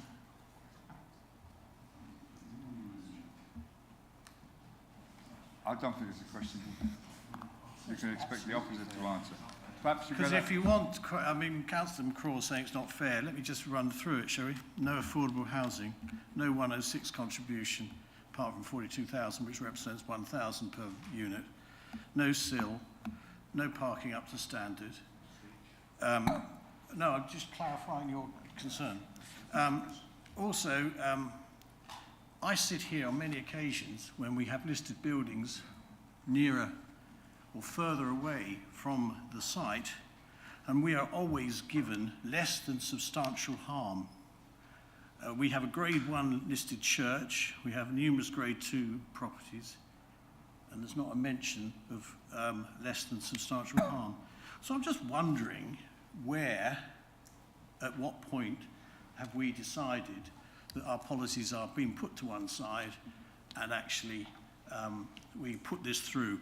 Is it possibly because we own the land? I mean, far be it from me, but if I was a developer looking at this application, I'd go, whoopee, babe, we've got policy changes coming along. It'd be a lot easier to get my applications through now. I think we'll ask the Chief Planning Officer to attempt to answer your question. To attempt to take that in no particular order, the question of less than substantial harm, there's advice and there's a judgment for you to make. There's advice in your papers, which we say there is not an issue to, we've got the advice is set out in the papers in full to clarify that position. As regards the application of assessments and policies, no, we're not departing from the plan, except where we consider that's expedient. We've dealt with the weight to be attached to the plan within the report, and that effectively you have to weigh up the tying of the core strategy, the safe local plan policies and the NPPF, and the NPPF trumps all because that looks for policies to align with it. So that is the thing that in the question of up-to-dateness you must always turn to for certainty. And you're doing that with every policy all the time.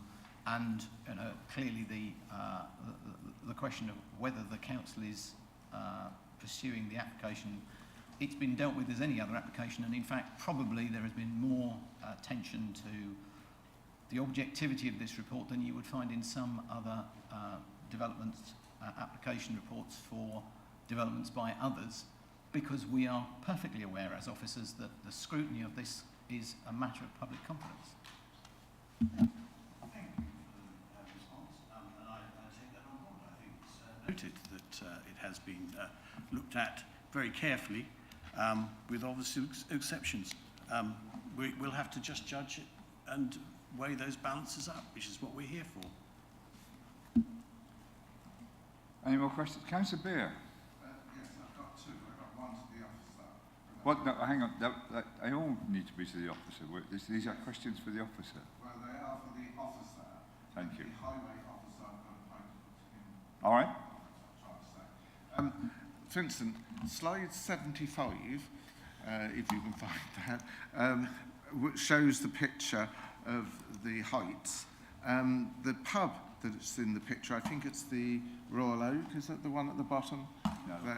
What's the other one? The Plough? The Bear. Right. There. The police station is lower down because it's on the flatter land. If you look at slide 75, you will find, I'd like to know how much higher the new buildings are, because they're 3-storey. If you put them against that public house, that's considerably higher. Sorry, 70. 75. I'm back. Could you find it? I'm back to needing my Specsavers. 75. There we go. There. Yeah. Yeah. If we can get it like that's it. Oh, sorry, I can hopefully blow that up. Yeah. No, I can't. Right. Yeah, that's fine. The police station would have come down further and been more on the flatter. So, and the police station was 3-storey. The pub there, if you line that up to the police station, that would be about halfway, I reckon, up that building. So that's misleading. That's what I'm trying to say. Okay, no. You see, somewhere there. So that's considerably higher. I think I would have to disagree, because if you took it halfway up this building, that would take it to the roof line of... Right, we'll go a little bit higher then, but you can see my point. That is considerably so if we go up another storey, say to there, the 3 stories of the police station, approximately, bearing in mind that this is still only a guesstimate and took the line across, this building is higher, but of course the police station also had a pitched roof. So if I think about where a pitched roof might be, we might get to that point. But so yes, it is higher. That new building is already on raised ground. Yes. The police station was on lower ground, being 3-storey. Yes. Compared to the pub, that is considerably higher. That was my point there. Anyway, we'll move on. And my question, Mr. Chairman, to the highways officer is, you're really trying to tell us that 16 parking spaces is adequate there for people who are 55 plus, perhaps a couple, who are still in work, perhaps got jobs where they need a vehicle.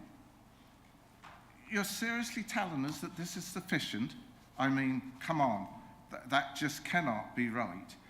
You've got 44 dwellings there. They're not all going to be occupied by 79-year-olds, and I know some 79-year-olds who are quite capable of driving and using vehicles. Sorry, ignore that bit. I just can't see how you can sit there and say that this is acceptable. You obviously don't know Sudbury. Hang on, we still have problems with parking in Sudbury, the roads there, and you're saying that this will not generate more chaos. you need parking spaces. Well, our understanding is that the average age of the occupier will be much higher than 55, so that would account partly for the, of course, no guarantee, but we have accepted this based on the surveys from Churchill who have carried out surveys at similar sites and justified that it's an acceptable provision for this type of site. And in the past, where we have objected on this issue of residential homes and upheld it, it has gone to a planning appeal elsewhere, and we haven't been able to uphold our objection out of planning appeal. So. Thank you. Councillor Owen. Are we asking questions to the highways now? Is it questions to the highways now? Are we allowed to? Questions to the officers, but if you want to... Till the right time. Questions to any officer, most incidents, that any officer Yeah. Okay. Well then...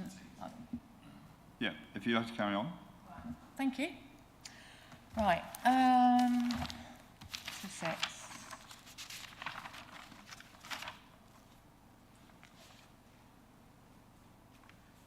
Right, can I read a statement out from the Suffolk Highways first, please? It's in your response date, the 22nd of December 2021. It states, the proposed parking provision does not occur with Suffolk guidance for parking 2019. However, given the evidence of parking demand provides and subjects to the above contribution to reduce reliance on motor vehicles and travel and local parking restrictions around the development, we are satisfied that a reduced provision is acceptance in this instance. So I've got a couple of questions on this. How does a contribution to a crossing reduce cars? That's my first one. The second one is, where are the parking restrictions around Newton Road? Because there's a little bit of double lanes, but people can park up there. And my third question is, why has Highways accepted the transport statement about the number of trips, as Bellevue House has not been used for years? Okay, yeah? Thank you.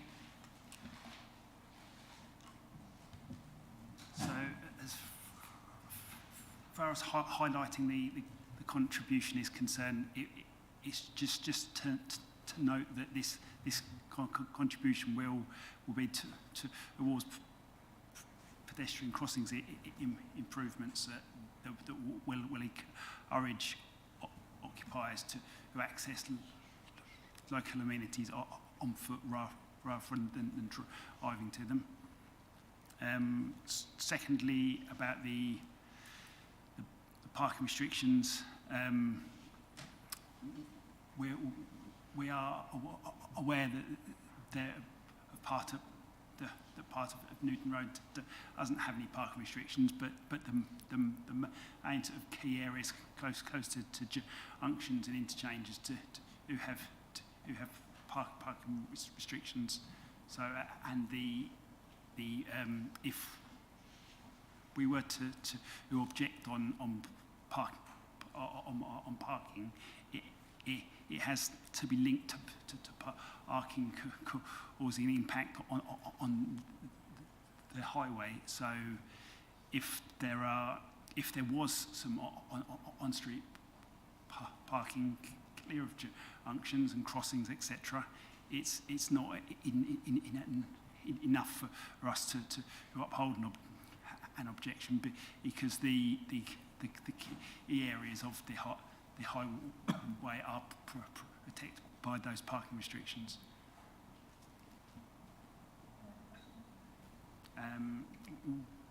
what was the other question, sorry? Why has Highways accepted the transport statement about the number of trips, as Bellevue House has not been used for years? I would say people opening and shutting the gates of the park, that is all we get. Thank you. Okay, thank you. Yeah, it's because it has a permitted use. So regardless of how long it hasn't been, we still have to take into account the permitted usage of it. I think if I've understood the law Yeah. Well, please. you can often have a house, another example, a high street full of empty shops, but you would assume that those shops might be occupied, hopefully, when the economy improved, and that was, so you take into account the permitted use. That's the key. If I've understood correctly, that's the point. Yes. Yeah. Thank you. It's like Bellevue House hasn't permitted use, it just happens to have been empty for quite a long time, as you rightly say. A long, long time. Can I just go back? You said, sorry about this, Steve, about the reduced cars, because you said about on foot, right? Can I ask about the safety on foot then, on how they get across the road then? Because obviously if you're saying, you're thinking that they're all going to walk into town and things like that, the safety of the people crossing over the road, from Newton Road, if they go that way, you've got two lots of crossing. But if they don't go that way and they end up going the Cornard roadway, you end up going right the way round the park bit, yeah, you know where I am? And then you've got the crossing, what you say you're going to do. So then they've got to cross over that road. Then, right, if they're not going to Roy's, then they've got to cross over into a little middle bit. So then they've got to cross over there, and then they've got to wait for all the traffic. And then they've got to now, and don't forget these are 78-year-old people, they've got to then cross over to the next road, and then they've still got to get to the town. So I'm just wondering where everyone's standing.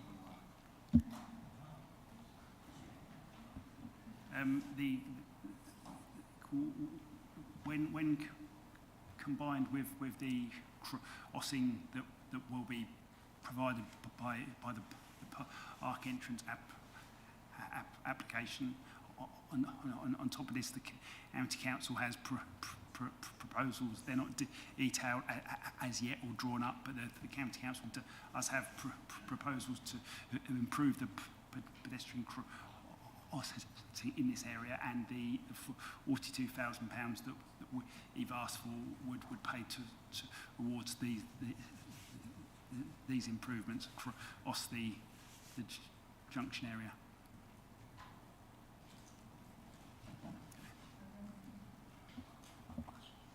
All right, okay. Quick one then. So you're saying the middle bit, you're going to make good, or you're just saying you're just going to do the crossing? I was just a bit getting confused about that question, sorry. I understand from colleagues that the options are to create a link across the island section, so that the central part, or to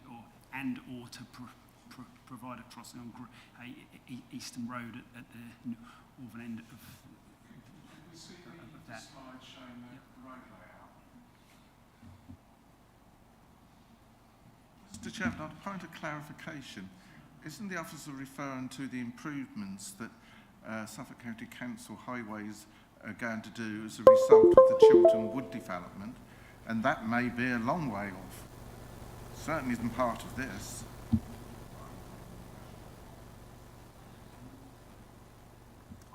I'm not sure that they're linked to the Chiltern Woods, but I'm not personally involved in these schemes, so I can't provide any specific details on the funding sources or details of these schemes. But the contribution has been sought in consultation with our transport strategy team who are working on these. So just to be clear, the 42,000 is planned for the crossing and for an improvement to the island in Great Eastern Road, because that's what you're saying. It's towards it.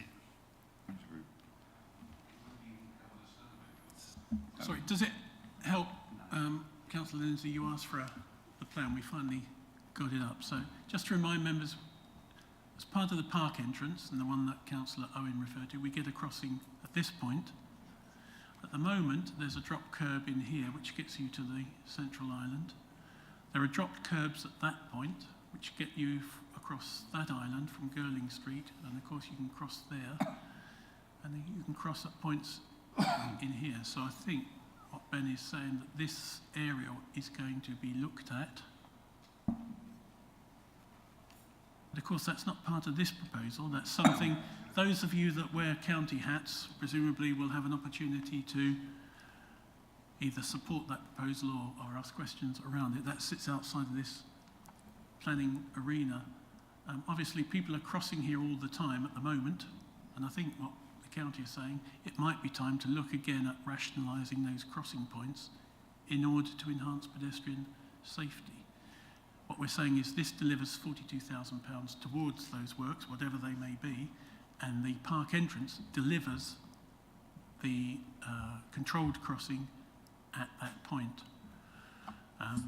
So to be clear, it's just the crossing, the 42,000 is done. There's no guarantee of the others. We're expecting county to look at the others, but that isn't on the radar, so we should disregard that. Councillor McCoy, you have one? I just have a point of clarification on that. According to the recommendation, the 42,000, this is the first point of the recommendation.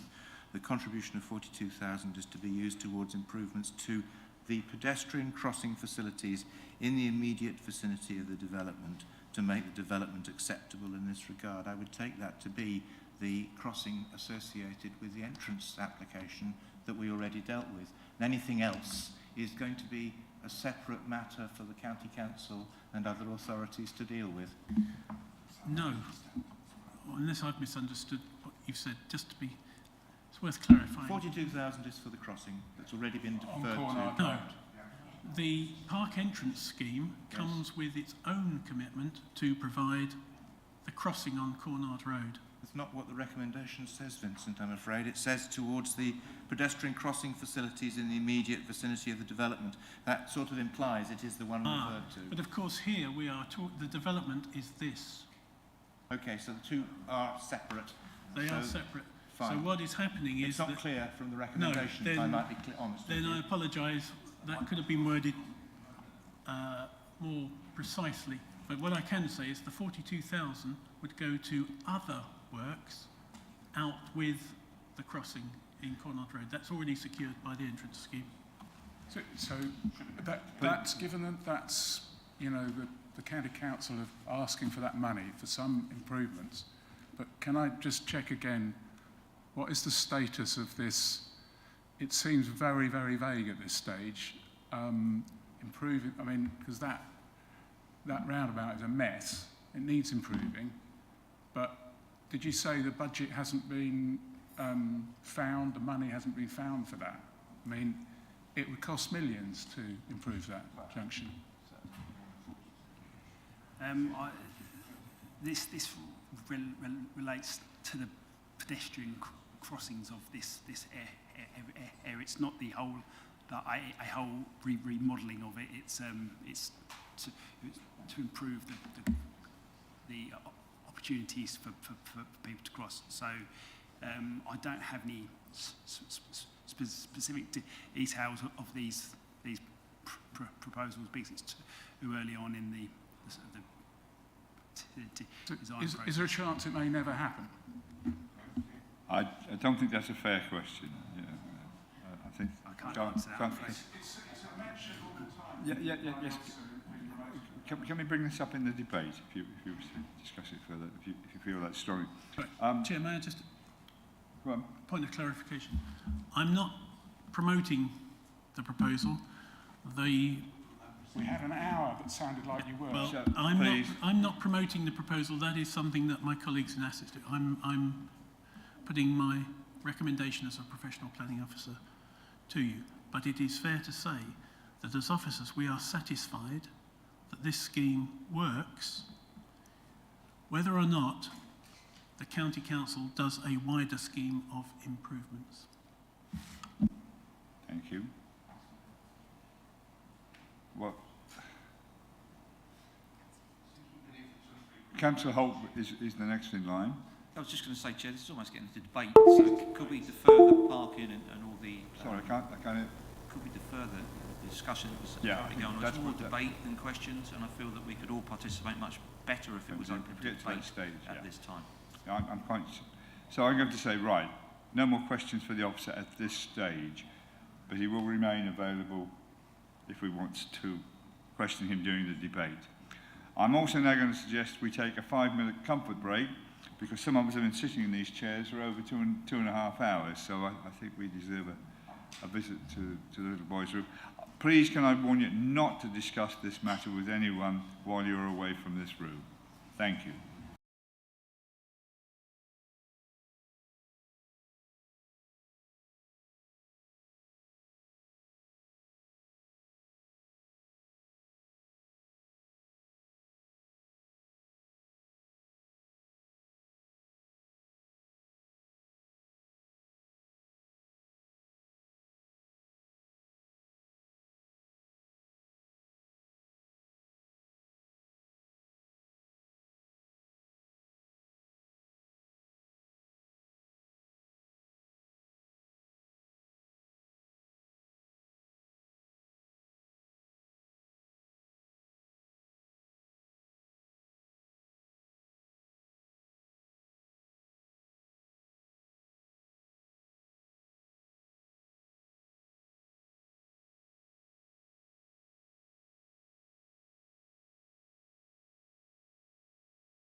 please take our seats.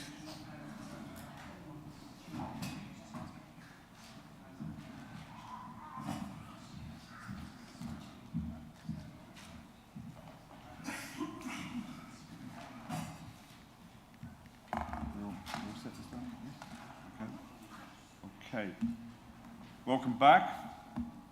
Hope you're all suitably refreshed. We will now move on to the public speaker side of this planning application. I will now invite the Town Council representative, Ellen Murphy, to address the committee, and you have 3 minutes to address the committee. Thank you, Chair. Sudbury Town Council, which represents approximately 14,000 residents, has opposed the development from the beginning, primarily because Bellevue Park is a major asset for Sudbury, which could be enhanced, opened up to encompass the town and the proposed regeneration of Hamilton Road Quarter. The evaluations in the paper talk of public benefit, but wouldn't a park open to the general public be more of a public benefit than creating residential homes for a handful of people? There has been no clear explanation as to why this isn't open space, when it has been recreational space and has never been a brownfield space. The amount of open space has been declining with all the new housing developments and with much more to come. The trees are very old. Trees give us oxygen, store carbon, stabilise soil, but their retention will be dependent on the developer. Numerous trees are being lost due to development and climate change. Old trees cannot be replaced. It doesn't matter. You can't say you can't replace an old tree. If Bellevue House is retained, it will be hidden behind the development. Access will be through the retirement home car park, and where there will be limited private space. Any Bellevue House developer would have the same issue. The Planning Committee visited the site and the junction. Highways may say that they are happy with this, but this is one of the busiest junctions and traffic will be going to and fro near to a busy roundabout. But there again, building a block of flats on a busy junction is not conducive to peaceful, healthy retirement. What is the detailed evidence that there is a need for 41 or however many private residential homes on the site, and why on this site rather than other available sites around Sudbury? We are not aware of any detailed work carried out within Sudbury rather than elsewhere on the need for this development. Churchill reports that there would be a £500,000 of benefit, but who exactly will benefit? Certainly not residents of our town. We will lose valuable space which could and should be used for the benefit of residents, and of course no sill. It concerns me that the views of the Sudbury Society with limited membership appear to carry more weight than that of Sudbury Town Council or Bellevue Action Group. If this application goes ahead, we will lose a valuable opportunity to enhance the town with an amenity for all, not just a few. Please, please, when you vote, consider what is best for Sudbury's residents, visitors, and, more importantly, generations to come. Ask yourselves, seriously, how would I vote if Sudbury was my hometown, like it's mine? And finally, in the words of J.K. Rowling, it is our choices that show who we truly are, far more than our abilities. Thank you for listening to me. Thank you. To remain there, please. Are there any questions for the Town Council representative? Councillor Beer. You stated quite a few participants that you've spoken to and what have you, but you are aware that there was 1,085 signatures or online people that were involved. This is a considerable amount of people from your area, would you say? Yes, I can add that, especially over the last 11 days, but ever since I've been mayor, and certainly since I've been a town councillor, which is 3 years, I have spoken to people continuously in the town. I'm in town every single day, and I'm a chatterbox, so I do talk to people. And all the views are that it would be such a shame if we lost that, what could be a beautiful entrance, and people cannot see the need for this new development. And also, there's comment about there's no social housing involved. Is it that Bellevue House, when it's divided into two, is going to be affordable housing? Well, I don't think so. Thank you. Thank you. Any more questions? No? Thank you very much. I understand we have an objector. That's Laura Knight. Thank you, Laura. You have 3 minutes to address the committee. The Bellevue Action Group has over 700 members, and in a 3-week period during COVID restrictions, we obtained nearly 1,100 petition names and signatures against this application. 163 comments were received on Babergh's planning portal for this application, with 159 objections and only 2 in support. Sudbury Town Council opposed this development, and Churchill's own consultation generated a response of 87% opposed to its plans. It's very clear that Sudbury does not welcome this development. Churchill has not provided local evidence for this type of housing in Sudbury. These are over 55 private flats for sale at Churchill's projected cost of $300,000 for a 785 square foot 2-bed flat plus management fees. And what we need in Sudbury is affordable housing and social housing. Despite a holding objection by Babergh's Strategic Housing Department, Churchill intends to pay absolutely nothing towards affordable housing. And yet Churchill has published an estimated 2.4 million profit on this site, which is over 25% profit. The planning officer has yet again stated that the swimming pool site is previously developed land when it's public open space and always has had a recreational purpose and never been developed on. Furthermore, the planning officer is requesting that committee members must link this application to the entrance application, which has not yet been granted permission, and in order to get around the MPPF open space requirements of Para 99. The fundamental basis of planning is that each application must only be considered on its own merits and not linked to another applicant's application to try and get around an issue. The MPPF clearly states that any existing open space should not be built on unless it's surplus to requirements, and Sudbury has been assessed by Babergh as having a significant deficit of parkland, has the worst parish deficit in the whole of Babergh and Mid-Suffolk, and on the basis of this application alone, Sudbury is losing 336 square metres of open space and land that is asset of community value. And this is in direct contravention of both the planning policy, CN03, and the MPPF. These overbearing 4-storey flats will both block the historic quay view of St Peter's and the tree canopy skyline from the park, and instead the view from the park will be a multi-storey block of flats. The historic views of the house and tree canopy cover that connect the park from the town centre's conservation area will be lost, and this is not acceptable in Sudbury. The proposed Section 106 does not guarantee the survival of Bellevue House, and the house renovation must be carried out prior to the flats being built, before it deteriorates further. Additionally, we have concerns over having up to 15 elderly occupants in apartments on a working building site. There are also serious concerns raised regarding the following: the traffic impact, which has not been properly considered by Highways in our view, the removal of access to the park as part of this application, and last but not least, the loss of historic trees, including a 300-year-old yew tree at the house just to make way for a single-storey extension.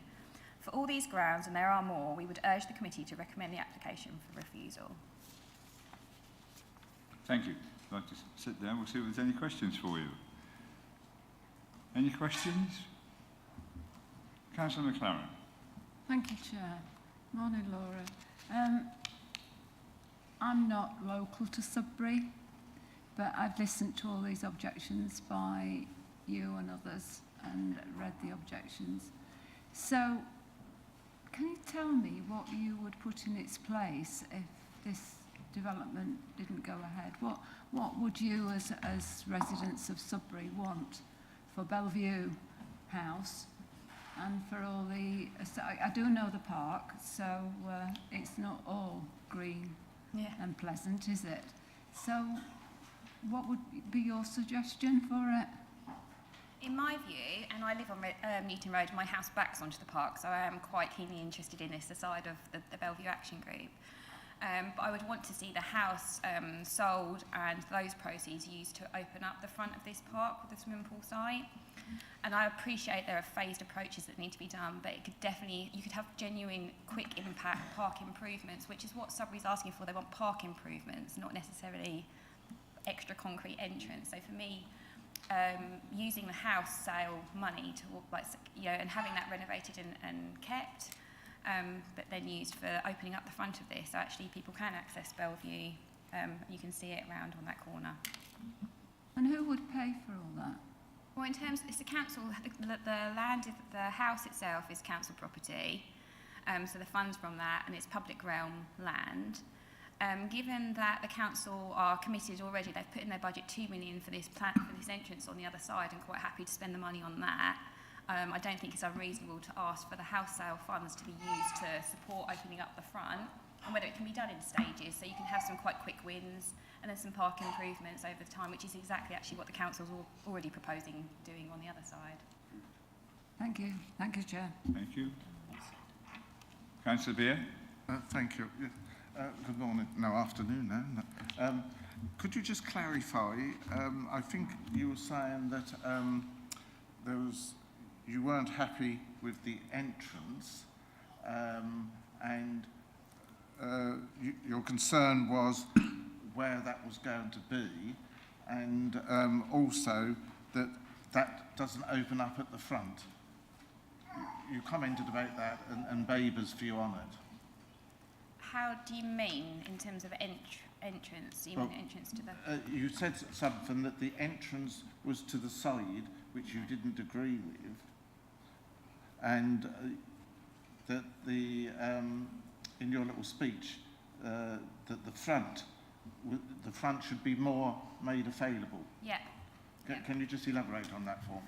Yeah, I mean, obviously this is a cost issue. So for me, and in my view, I'm quite prepared to accept that, that the house would need to be sold to fund something like that. But in terms of opening up the front, we had a real opportunity here to increase our open space for Sudbury. We've got more and more housing coming, and we should be doing more to sort of have free access to park space by opening up that front, and you've obviously got the planning app already being agreed on one side, but actually extending that across, if you had something that went across and opened up the other side, for me that's where I think that you would get bigger benefits and it would impact more people. Yeah. Parks free. Thank you. That's quite clear now. Thank you. Any more questions? Thank you very much. Moving on, we'll move on to a supporter. We have Mr. Jack Owen, and you have 3 minutes to address the committee.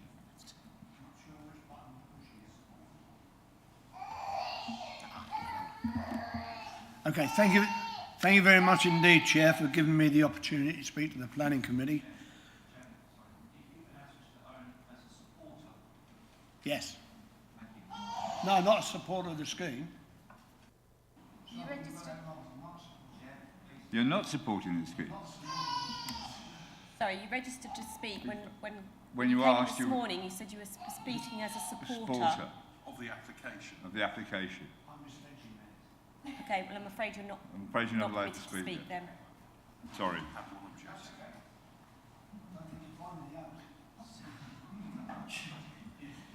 Thank you very much. Right.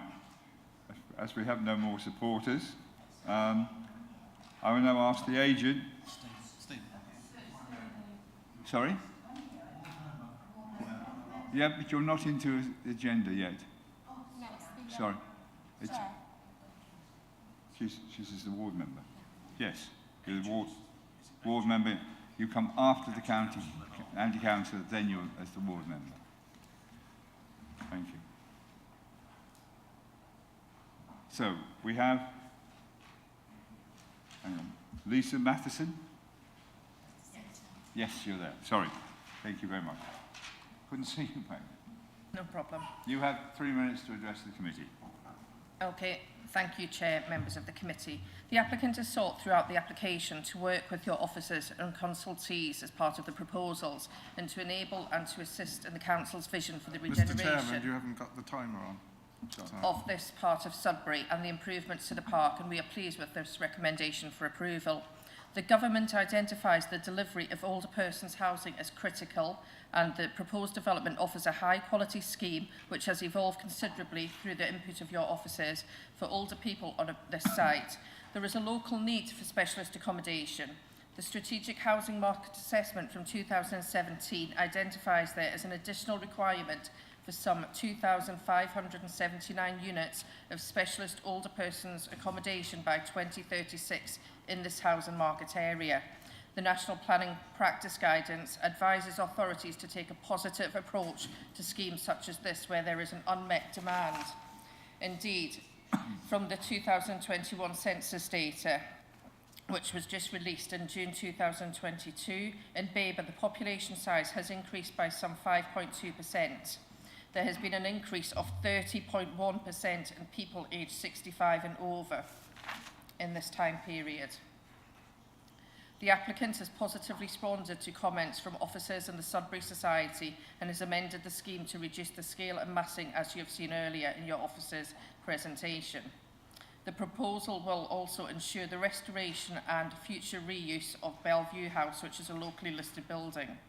Much of the parkland area contained within the site will be maintained as landscaping going forward, and the now approved proposed amendments and improvements to the park access and facilities more than offsets this public space. The landscaping and quality of the garden area within the proposed development is very important, and the company has indeed won awards for such schemes. The typical purchaser of the retirement development is a 79-year-old widow, often moving following a significant life event. It is typically a needs-based move, with their existing property no longer suitable, and it also becomes part of the housing chain further down. The nature of residence, together with a sustainable location such as this application site, also reflects in a lower level of car ownership and use. The proposed level of car parking reflects survey evidence of retirement accommodation in existing schemes nearby. This is supported by your Highways Authority. The proposed design has had sustainable construction methods at its heart, including measures to limit energy consumption and CO2 emissions, the introduction of renewable energy through solar PVs, and the provision of electric charging points for all proposed parking spaces. The scheme will deliver economic benefits with the provision of direct and indirect jobs. There will be an increase in local spending on the high street. There are significant social benefits, with the new community providing residents with a social and friendly environment.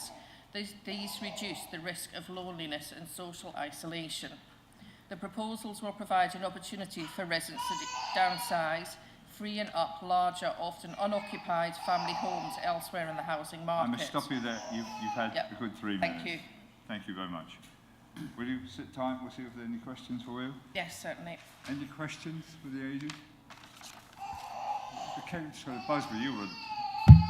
Thank you. You mentioned that the need was identified because of the housing area, but the SHMA relates to Ipswich and its surrounding areas.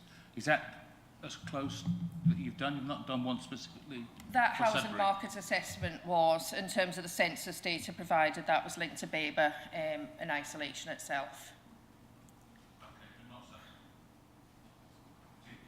Not just Sudbury itself, no.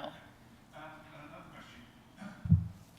If you don't mind, roughly what kind of price range will the 1 and 2 bedroom apartments, flats be? The prices haven't been set yet. That's normally something which is done sort of during the construction period. So, okay.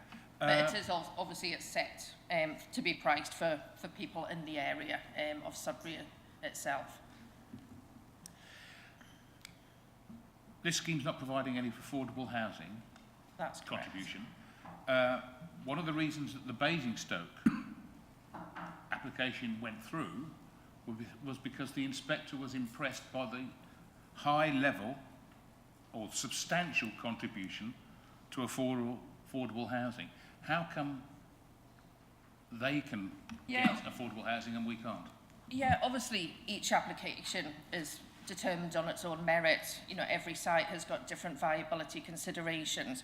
Obviously, in this council area, we have the council's own viability assessment, which was described beforehand by your officers, provides, you know, thorough evidence that in this council area, that schemes of specialist accommodation such as this before you cannot afford to pay any affordable housing contributions. Also within SIL in the council's own charging schedule, specialist accommodation is exempt, so no houses for specialist accommodation throughout the authority would provide SIL for a provision of this use. Okay, I can't believe that Basingstoke is a cheaper place to provide this kind of units than Sudbury, but obviously we've slipped up there by putting that kind of restriction in our own plans. Councillor McLaren, you had a question. Thank you, Chair. Morning, Ms Matheson. Well, I raised earlier about the parking. Can I just clarify the sort of name of the type of accommodation is retirement living? It is. Can I just explore that a bit before I ask you the question? What does that actually entail for the resident? The lease requires that somebody, the main occupants moving in, has to be 60 years of age or over. They can have a spouse or partner that is 55 years of age. I know that the officer has got a condition attached which says over 55, but it is required that the main occupant is over 60 years of age. So if that would give a little bit more comfort and you want to amend the wording of that condition, as applicant, we would be happy to do so if that did have any bearing as well. But obviously the average age of somebody moving in is 79 years of age.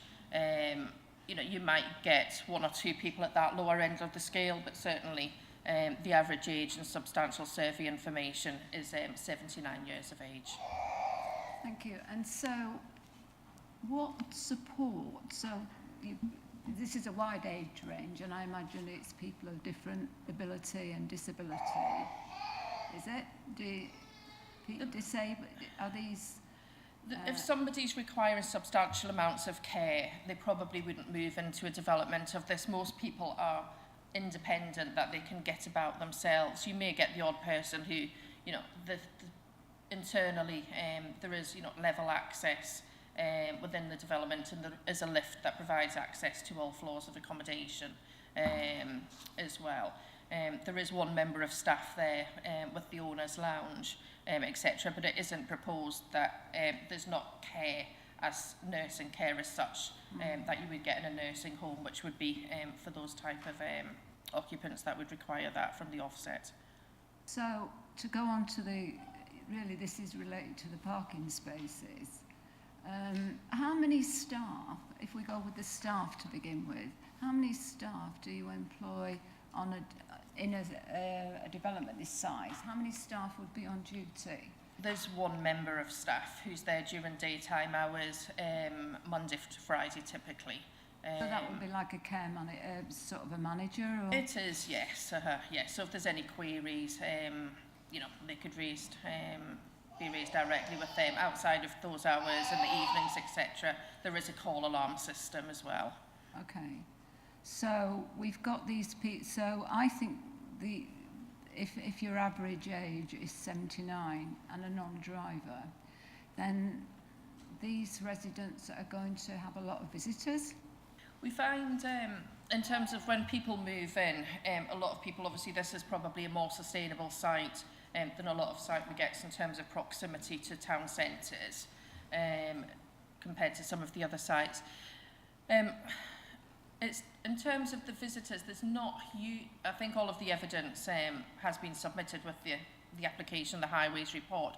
We don't tend to find that there's, you know, regular visitors throughout the day, all day, every day, etc. And that has been accounted for in the traffic movements as well already in the highways evidence for the numbers of spaces that's required. I just feel that if you're starting the age limit at 70 or the age base at 79, then this is as I said earlier, this is an ageing population. Have you considered the health and social care visitors that could visit actually every resident? Yeah, that's certainly something which is accounted for in the highway surveys which have been undertaken to support the evidence that was put forward. You know, refers to developments that's been operational.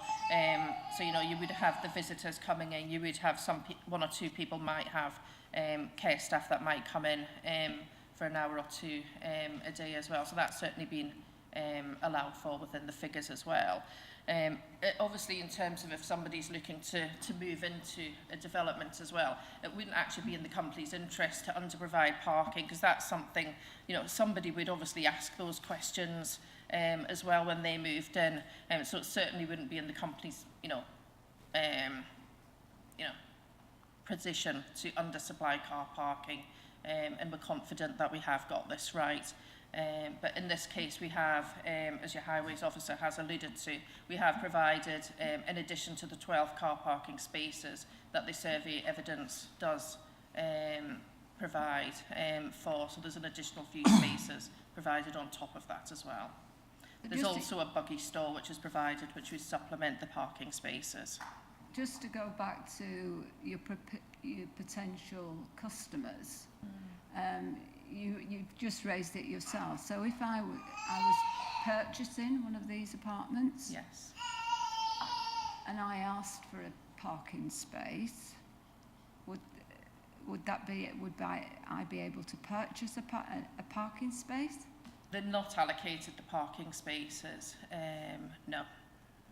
That could be a detraction really to all these able-bodied people. It's not something which the company find that is something which is a detriment to schemes, etc. And as you say, the company are confident that the right number of spaces have been provided in this location. Thank you, Chair. Thank you. Councillor Lindsay. Thank you. Could you, I appreciate you don't have the cost of the flats at the moment, but you must be able to tell us from past experience what sort of price range you've managed to achieve, perhaps in your most recent development? Yeah, I don't think the price, of the apartments is something which is, sort of necessarily sort of reflective of the application as well before you.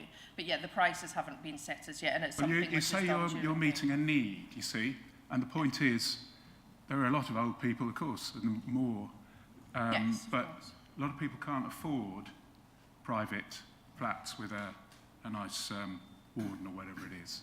So that's why I'm asking, that's why I think the price is relevant. Mm-hmm. Yeah, obviously the development is based on there's a high percentage of owner-occupiers on a national and local level as well. So yeah, it would be for somebody who's an owner-occupier rather than somebody typically who's renting at the moment in terms of purchasing going forward. So more than 100,000? Councillor Lindsay, I think... All right, so I have two other questions. Unless you're looking to move in, I think you better leave that subject for now. Okay, two other questions. Well, I think one's been answered actually, because a lot of weight has been put on the benefits. We have to look at the benefits of this development for public benefits, because some of it's on public space, and there's a big argument to say that all of it's on public space. But so the benefits have been, some of the benefits we said it provide employment, but I'm correct in thinking from what you just said, it's just one person. Going forward, longer term, obviously there would be additional benefit in terms of the number of construction jobs that would be provided as part of the construction process, which would be a lot more significant in terms of construction and the use of local contractors, etc. as well. Yes, but of course employment for construction could be used to justify any development anywhere, I'd have thought. And the other question is about viability. I appreciate that this council seemed to have given developers of retirement homes a free ride in terms of sale and affordables. But presumably in other, I understand in Bury St Edmunds, you have a development where you contributed £500,000 to West Suffolk. And other developments of yours, I noticed I just did a quick search yesterday, you've got one in Haverhill, there's just 2-storey, seems to be exactly the same footprint, but only 2-storey. They still have all the same facilities. So this one would be 4-storey, you're having much more people for the same costs of employing one person, having a lounge and so on. So if you, could I just ask, would it, if you had to provide affordables, would it still be, your development still be viable? Each scheme is developed on its own, considered on its own merits. Each scheme is different in terms of a lot of our sites may come on, there aren't any demolition Obviously, the site's a former swimming pool which had been infilled. There's level constraints on the site. So there are a lot more issues in terms of land associated costs as well. Obviously, the use we've talked about, of the use of high quality materials here, breaking the building up. Building materials, obviously, I think everybody will be aware of, have been increasing substantially over the last 2 or 3 years. So it's only at any one point in time as well that applications are considered. Some of the schemes which you may be looking at will be on a completely different site constraints, different build costs and different unit numbers, etc. as well. But obviously the application before us today, the council's own evidence looking at the site as well, with the build costs as well associated, has been agreed that it will not be viable for affordable housing purposes. And just supplementary, perhaps, one of the objectors mentioned a figure of, I think they said 2.4 million profits from this scheme. Is that, can you confirm that, or? Yeah, I'm not sure where the information came from, where that come from, so. Okay, thank you. Thank you. Councillor Beer, you were next. Thank you. Just following on from Councillor McCann's question on Parkin, you did state in your reply to her that the majority would be independent and active go there. So assuming that a couple aged 55 turned up there with a car each, will you, when you get to 16, draw the line? How will you do that? Because obviously you've only got 16 spaces, and at some point, if you end up with 30 people who've got cars in there, what's going to happen? Yeah, that situation would never materialise on a site. Just taking you back to, you said if a couple moved in who were both 55, the lease does require, as identified slightly earlier, that the main occupant would be 60 years of age, partner or spouse 55. We don't tend to get, if somebody's got 2 cars, I don't think we ever have that situation where, people would move in, people might not be ready for that step in lifestyle change, to downsize if that's their own independent individual situation, etc. But it's certainly not happened on a site that I'm aware of, and as I reiterated before, the company would provide enough spaces that they feel would be necessary for the development of this nature as well, because people just wouldn't move in if they didn't think they had a car parking space, if they did have a car. As well, we find a lot of people within the first 12 months find they no longer need a car, because obviously there's the increasing costs to provide cars, to run and maintain cars. It just doesn't become cost effective when you live so close to town centres, when you've got the shops and services on the doorstep, etc. Just follow on from that answer. So if you had 20 people move in and you knew they'd got cars, would you then tell the last 22 people there'd be no point them applying if they want to have a car there? Would you be telling them that? I don't think that's ever happened on a development, but somebody would be able to see from themselves how many car parking spaces were used up, because when somebody comes in, the sales consultants would obviously be open and honest with people to how many existing occupants had cars, because it's certainly a question people would ask, but it's certainly never materialised on any of our existing developments that everybody would have a car. Thank you. Councillor Owen. Thank you. Thank you, Chair. Can we have slide 21 up, please, while I ask a question? Right. Previously, you said you couldn't have any occupants in the flats while you have a building site for the house. Can you confirm that, please? Because in the things, they say that you said up to 15, but you said you wouldn't have any in. Yeah, I think in terms of a lot of the works to the house won't be heavy construction vehicles that would be required. A lot of the internal works might be, a bathroom fitter or somebody coming to do kitchens, which would be able to be serviced, out of transit-sized vehicles. It wouldn't require heavy construction vehicles and cranes, etc., to do a lot of to do a lot of that work. Okay, thank you. So what you're saying is you will have, it says 15 on the restrictions. That's correct. So you're saying you're going to have 15 occupants in there? Potentially, up to potentially, 50, depending no on the more. timescales to do the works. Thank you. I'm not saying that we would reach that figure, but that's what would be available. Right, okay. While they're trying to get that one on, leave that one for it. How tall will the flats be from the front end? Have you got a measurement for us, please? In terms of the floor to ceiling heights, or Yeah, how tall will it be? the floor to ceiling height typically is 2.7 metres of each of the floors. So, no, sorry. How tall will the actual Or the whole building building. be? I don't know if you're able to get one of the images. I haven't got the exact figure, but I know that we have got some in YouTube that we could look Right, at. is this the one what's moves? It is, isn't it? Right, okay then. I want to go more on the extension, because I'm going to ask a question here why is a single-storey extension being included on the side of the house where the 200 to 300-year-old yew trees stand, with one to be removed, when there is an existing single extension on the other side of the house? Why is that so important to put that extension and cut down a yew tree, a 200 to 300-year-old yew tree, which then you're saying it takes over 30 years, we're saying it takes over 30 years to regrow any substantial. So why can't you do the extension on the other side where you don't have to cut anything down? In terms of some of the development across here, I think it's already enclosed by some existing walling, so we are kind of enclosing some of that gap to become part of the built development form as well. So you've already got an extension on there, so you're going to cut that down. So what else are you going to put in its place? The tree, if I'm allowed to speak, Yeah. the tree is being removed to allow for the main building, Yeah. the retirement Not the whole. apartments.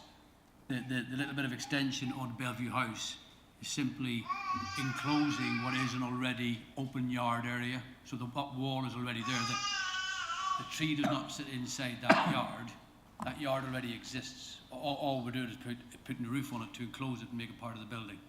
So Yeah, that, but then you're knocking down, what I'm saying is you're At the other knocking end. down the other end, At the you're other end. knocking down another extension. So why can't you build there instead of knocking down a 200 to 300-year-old tree? Please. Right, okay. we want to have garden areas, open space. That part of the site. But And then it's a you- very unattractive extension, the existing extension.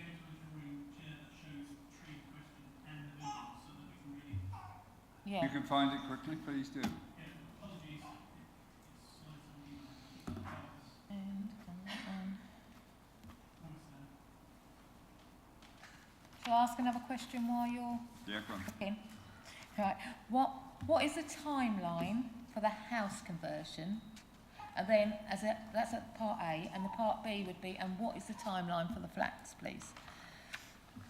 Obviously, it's assumed that the work will be done concurrently at the same time as well, in terms of going forward as well, so to have staff on site at the same time. It's certainly not the intention to do the programmes in isolation as well. So strictly speaking, the work on Bellevue House will start before our site. So because the council are obviously building the walls to create the site, we would expect that the majority of the heavy work on Bellevue House would be completed before we even start on our part. That's the way the programme would work, because the Bellevue House is existing. So that work has already got current access, so we would expect that a chunk of that work will start before we start our building. That's the current programme. Okay, thank you. So, Thank you. Councillor Hinton, you were. Thank you, Mr. Chairman.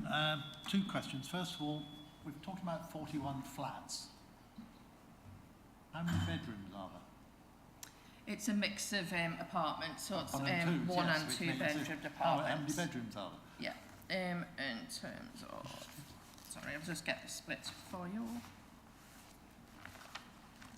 If it was one person per flat, it'd be 41, easy, yeah, but it's not. The average occupancy tends to be about 1.3 people per apartment on a scheme. So you might get. So how many bedrooms are there?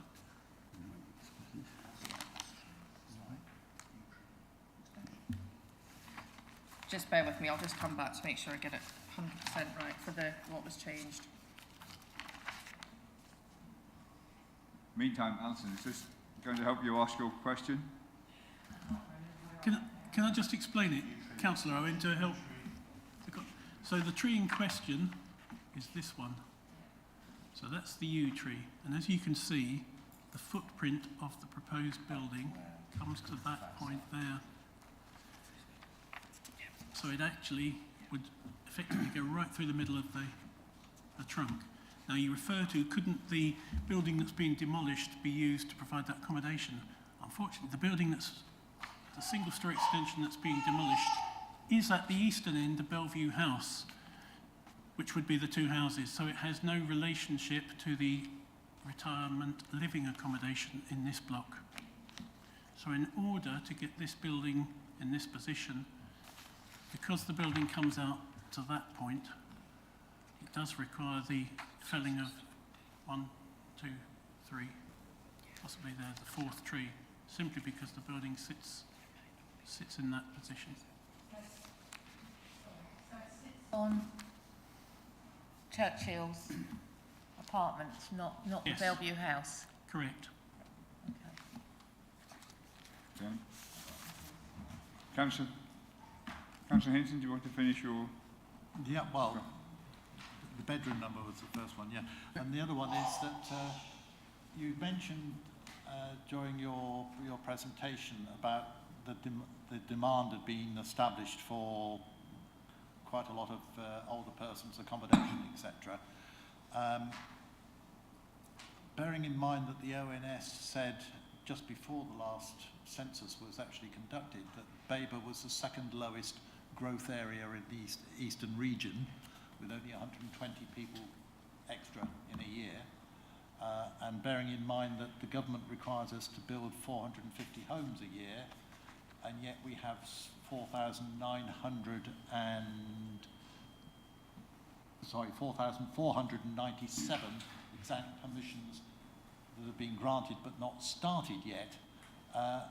Where did you actually find out this figure, and how many within our granted permissions might be for older person occupation?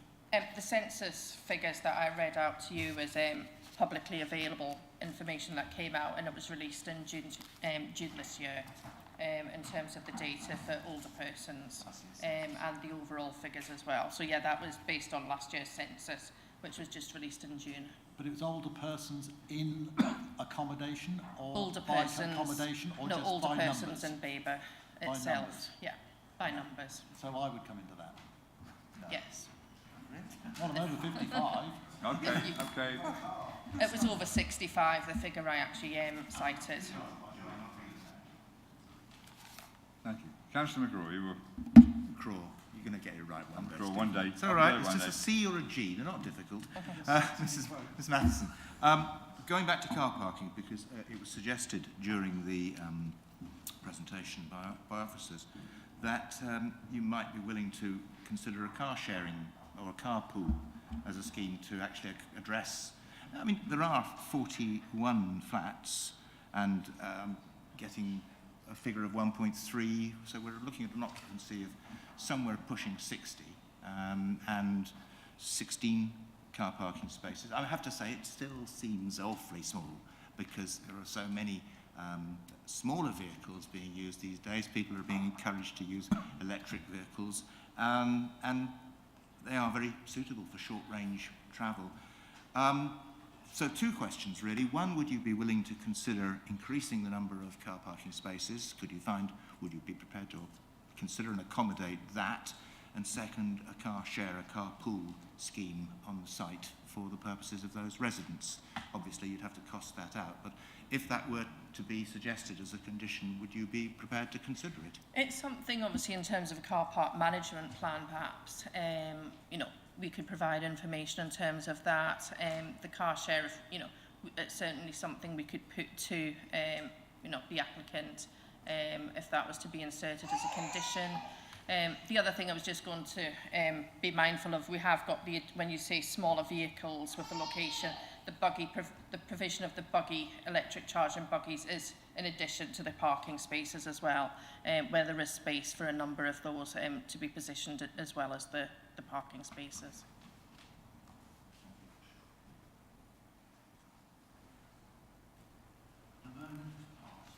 Okay.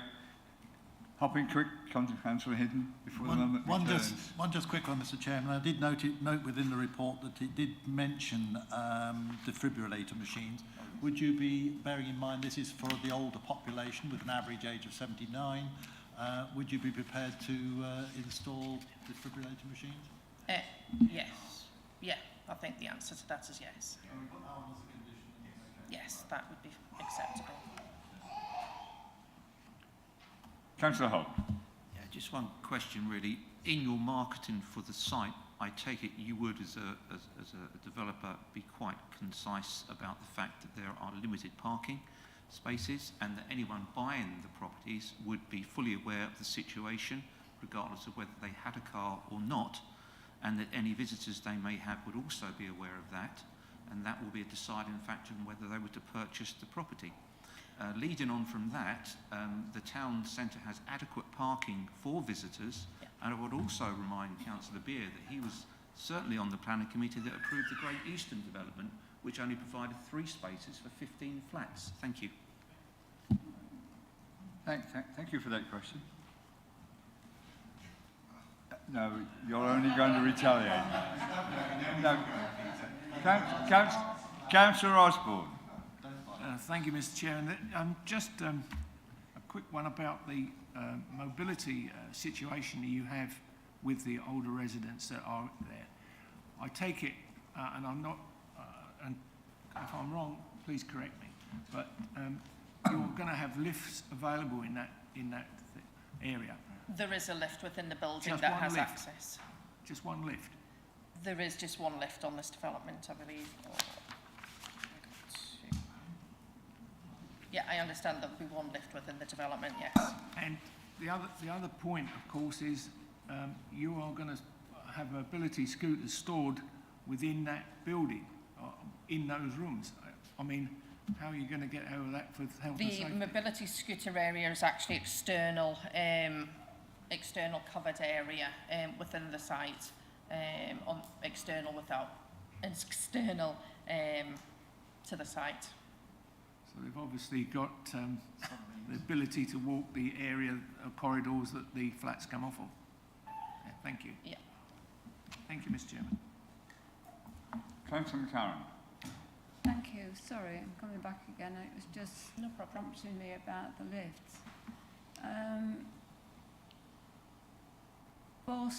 It's 3 stories, the high story, or 4 story, I can't remember now. It's part 3, part 4. Part 4. This is a very elderly, or could be elderly population. Well, I identify with that, Councillor Barrett.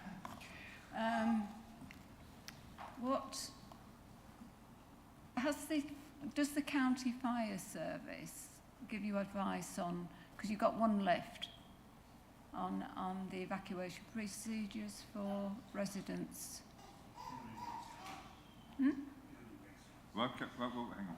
Yeah, we do seek advice from the fire service when do it, but councillor is correct. It is normally regularised by the building regulations, which we would have to comply for to make sure that there is a suitable policy going forward with that as well. The turning head has been tracked as well, so a fire appliance can get within the site as well, which is a requirement as well, so that has been tracked as well.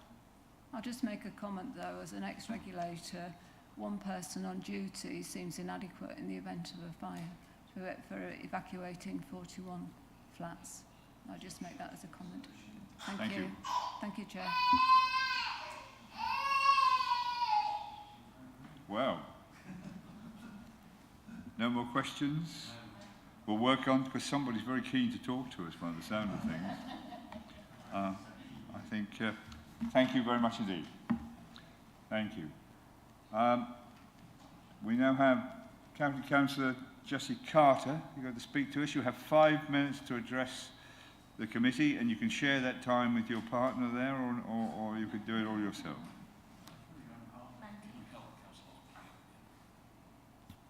Who did it? Thank you very much. Sorry. Thank you.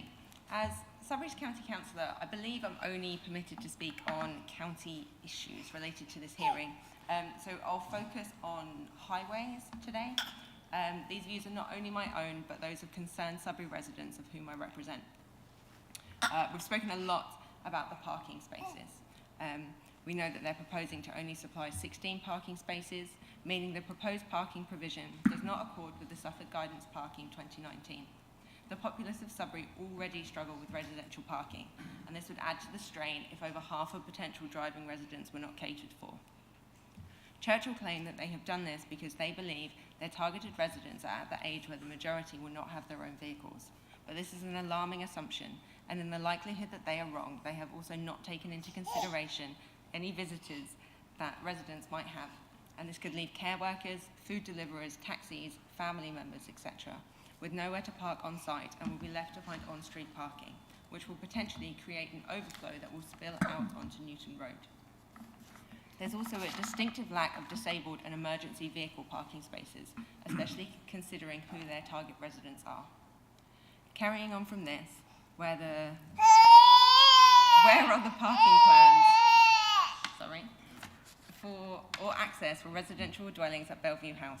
Considering the potential traffic of emergency vehicles, residents, waste trucks, manoeuvring, electric buggies, etc., careful consideration should have already gone into this, but it is absent in evidence and therefore dangerous in its lack of planning. Regarding crossings, Churchill assumes their residents will not be driving and will either be using mobility scooters, buggies, or be able to walk into local amenities in the town. However, they would have to access the town by crossing some of Sudbury's busiest junctions, of which are highly dangerous and are not suitable to meet the disabled access demands that Churchill are predicting. I had questions regarding to the 42,000 and where it is being spent. Other councillors obviously have those same questions. I feel that whether it is spent on the Newton Road crossings, making them more safe, potentially widening the pavement so that they're big enough to be able to fit these buggies or scooters, or whether it goes towards the asteriskly proposed Cornard Road crossing, which is only at stage 1 of safety checks and would still leave the issue as having to cross the hazardous roads with the road slip. Given the vulnerability of these residents and the mobility issues, how can the council say that this is safe and accessible access? I would like to reference a recent application in Boxford. A housing development was recommended for refusal by the planning officers because, and I quote, the scheme would result in an unacceptable and severe impact on the highway network and its users without an acceptable mitigating solution. At the same time, Suffolk County Council Highways had no objections to the scheme. So in relation to the Bellevue proposals we are discussing today, officers have repeatedly said that Highways are not objecting, but this is in fact insignificant. Lastly, I'll mention that we're all aware that the sale of this site was intended to fund the new entrance to Bellevue, but even these proposals are flawed. With more dangerous junctions, crossings, little to no priority for pedestrians and cyclists, for this to go ahead would be an unnecessary hazard to those wishing to access or leave the park. This application should be refused for a number of reasons: health, safety, heritage, poor design, dangerous highways, but most importantly, because the people of Sudbury do not want it. They want public land to remain public and for the little open space Sudbury has left to be used in such a manner. Thank you. Thank you if you remain there. See whether there's any questions for you.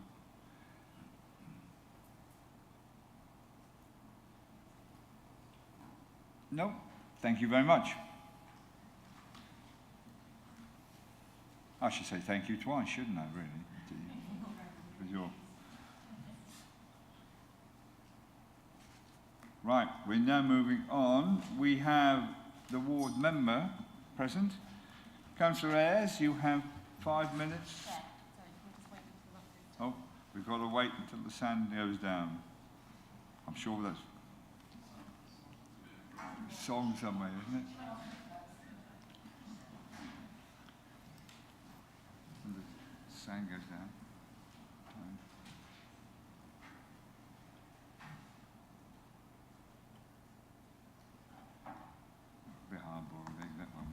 While we're waiting, there are some cheese and Marmite rolls here if anyone wants them.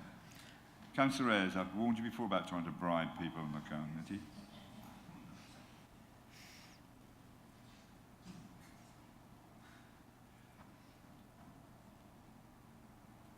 Yes, you may start. Thank you. Thank you, Chair. Thank you, members, officers, for allowing me to speak. As a previous mayor, in fact, I've been mayor of Sudbury 3 times, I fully support the present town mayor and the residents, the people in my ward. I listen to the people of Sudbury, and I'm speaking for the people of Sudbury. But I'm also speaking as someone who lives in a Peveril residential home for those who are not all 79, I might add, and I've actually done some figures. Only 18% of our residents at Weaver's Court are 79 or over.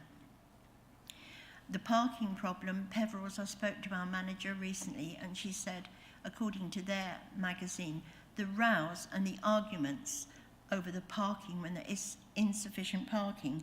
And with the maths, I think it's only 37% parking for the residents, which is totally unsuitable. We have 63% parking at Weaver's, and there are still problems.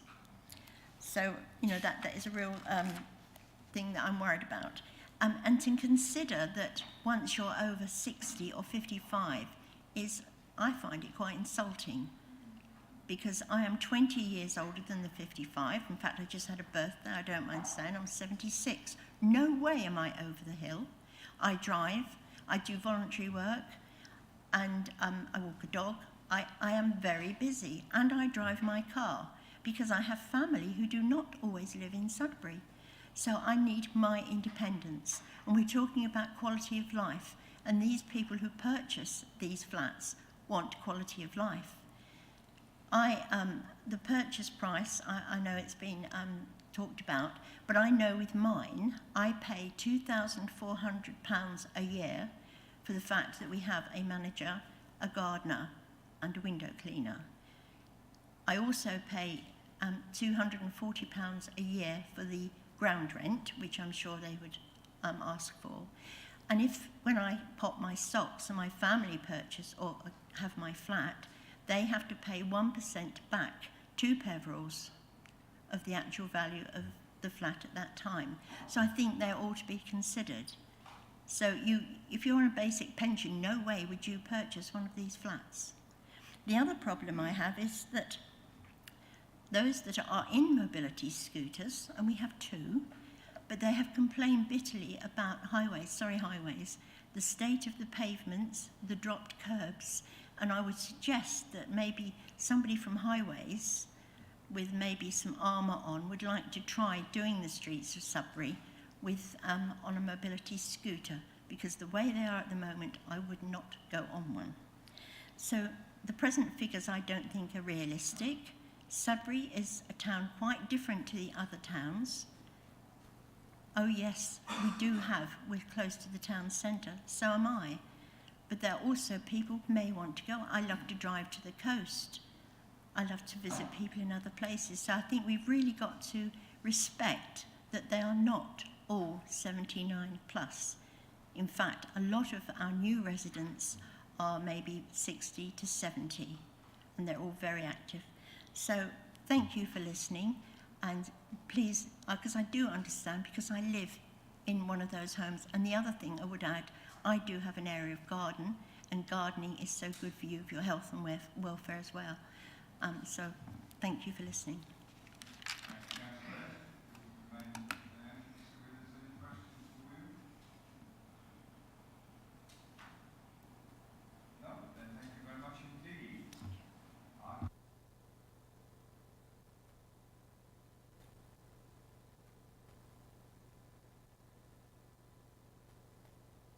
Well, I'll make a start. Perhaps I can come back later. First of all, I'd just like to go in on the parking side of it again, and the road system around it. I think that's all inadequate.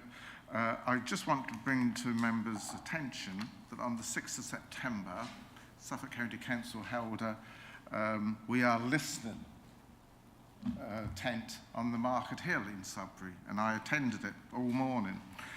And to my colleague at the back, the new director of Highways, Growth and Infrastructure, Andrew Cook, which I think is your boss, was there, and turned up, and lots of the public that came to the tent were members from Sudbury, all complaining about Bellevue, as amongst other things. And we just made a decision on the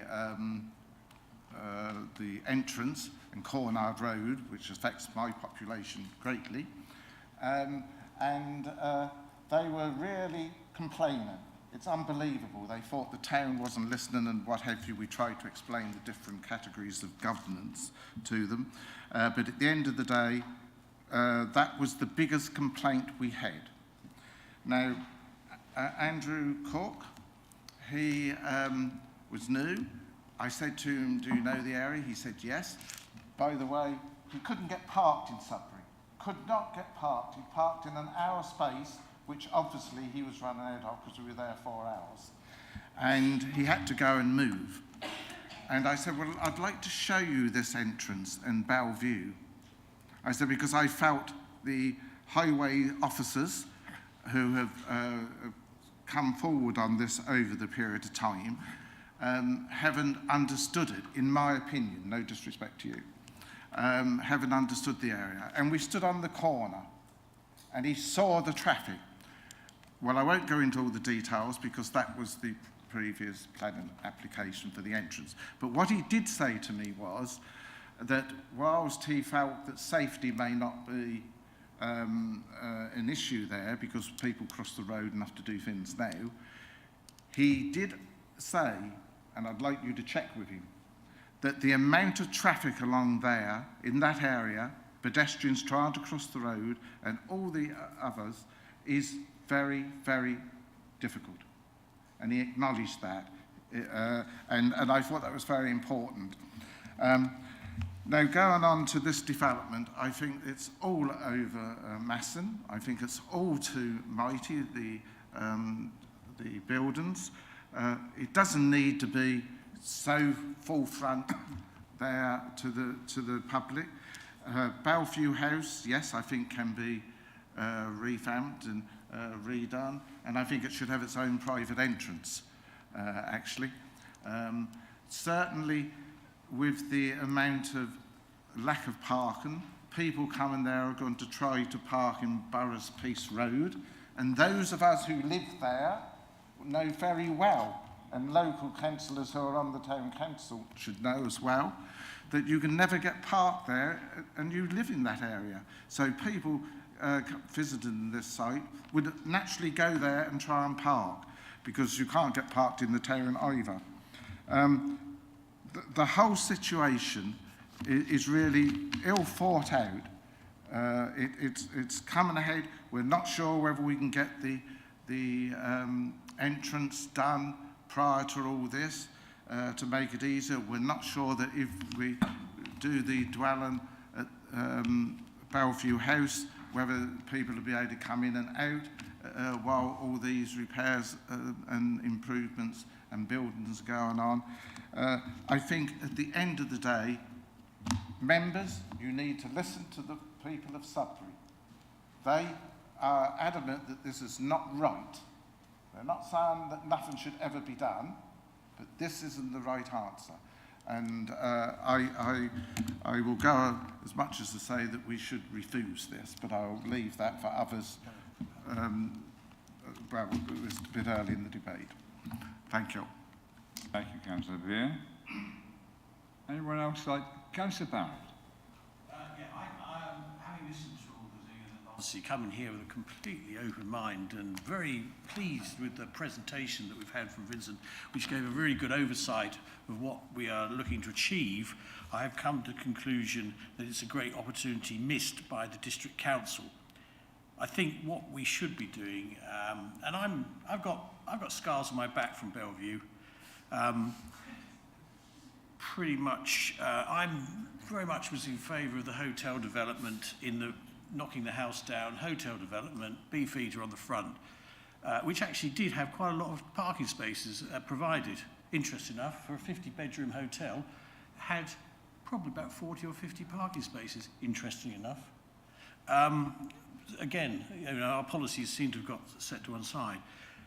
I have now come to the conclusion, seeing this, that Sudbury, as a town, the centre of Babergh, would benefit from a more open approach from the district council rather than a small gain in selling off a parcel of land like this. And I think when the matrix that was produced originally by the economic development team when I was running that side basically came down against the economic argument for retirement. It doesn't generate income. You haven't got big spenders. It's a dead area, especially when you put a dead area next to a park where you've got children and noise.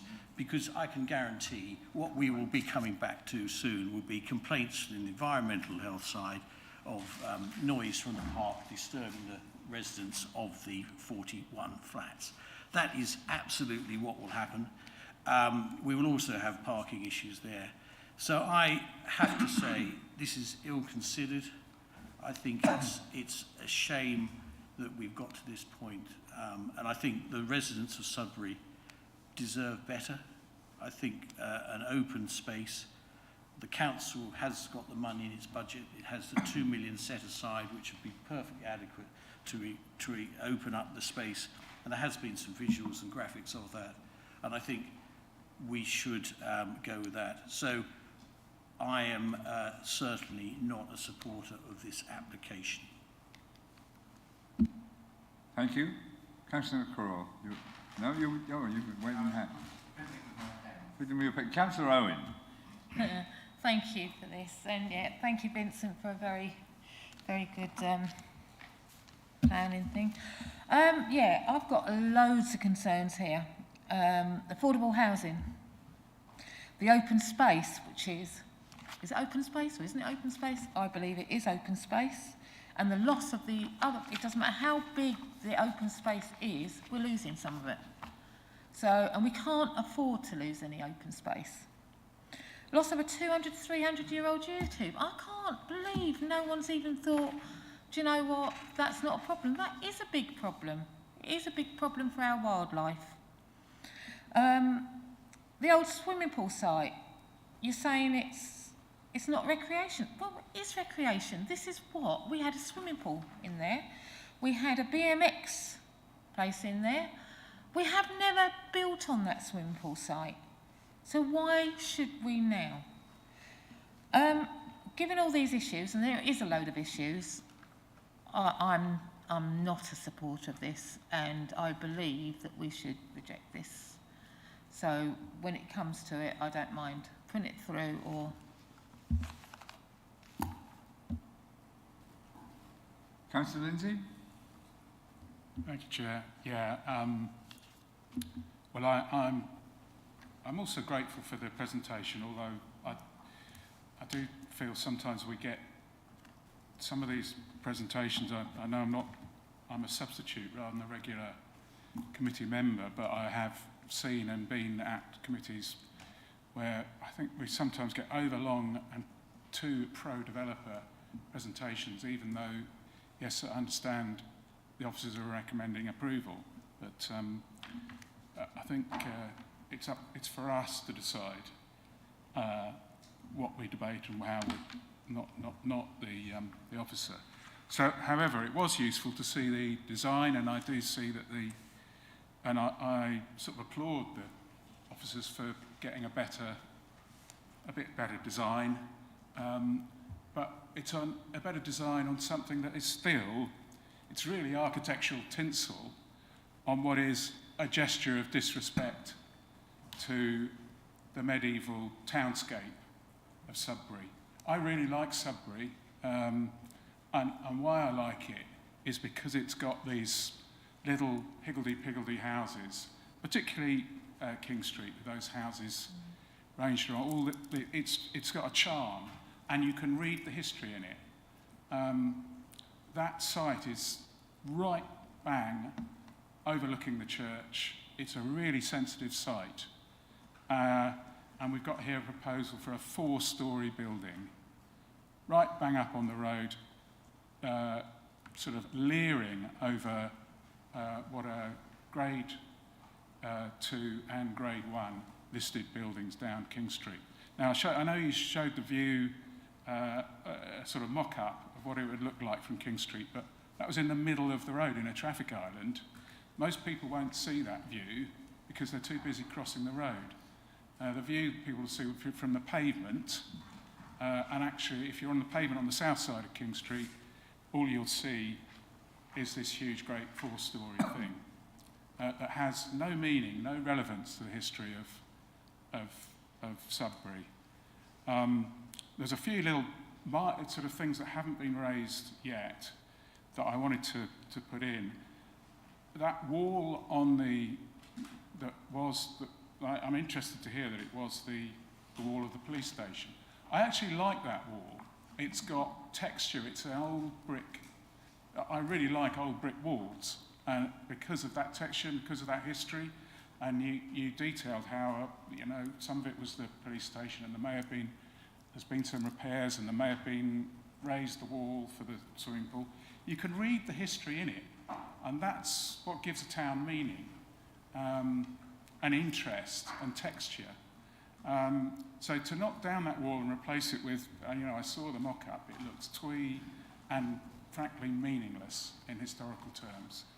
So I think, that wall is worth saving. I think it's a history wall for Sudbury. And the other thing is talking about boundary treatments. The great, I think the essence of the sort of beauty of Bellevue House and Bellevue Park is not the, let's face it, Bellevue House is locally listed. It's a grand Victorian building, but it's fairly bog standard Victorian building.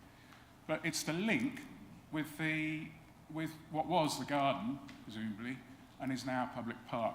With that lovely terrace, I can envisage people sitting, if that was a cafe, people sitting on the top of the terrace looking out, and you're not severing the connection with what, the officer mentioned that it was restoring the connection between that Bellevue House and the garden. I think it's severing that connection. The suggested boundary treatments I thought were horrific. It removes all historical meaning, blocking the house, so the lower windows, in order to give them privacy, people using the park will no longer have access, essentially, to that whole bank, and the park becomes diminished as a result, because the house is no longer part of the park in aesthetic terms. But I think the other thing is what we're doing is plonking between 50 and 60, we don't have the figures, but 50 and 60 elderly people on a site right by a mess of roundabouts, Bellevue roundabout. I've had trouble negotiating that roundabout on foot. It's a nightmare, as Councillor Owen pointed out. You've got to cross there, then you've got to cross there, then you've got to cross there. We should try and create a town that has easy routes through. Well, there isn't one on that site, unfortunately, and I'm afraid that it's no use referencing County Council's vague plans. There's no certainty they'll ever happen. I wish they would, but maybe when we've got a safe junction there, then we'll allow Churchill to come back and propose something. But there's no need for a 4-storey building on that site, and so I'd recommend refusal. Thank you. Is that a proposal? Yeah. And you're seconding it? Fine. We'll carry on with the debate. Councillor Holt. Yeah, thank you, Chair. This has been such a difficult site over a number of years, as councillors have already alluded to, and it just amazes me that every time something comes forward, there's always opposition to whatever it may be, whether it be a hotel or, in this case, retirement living flats.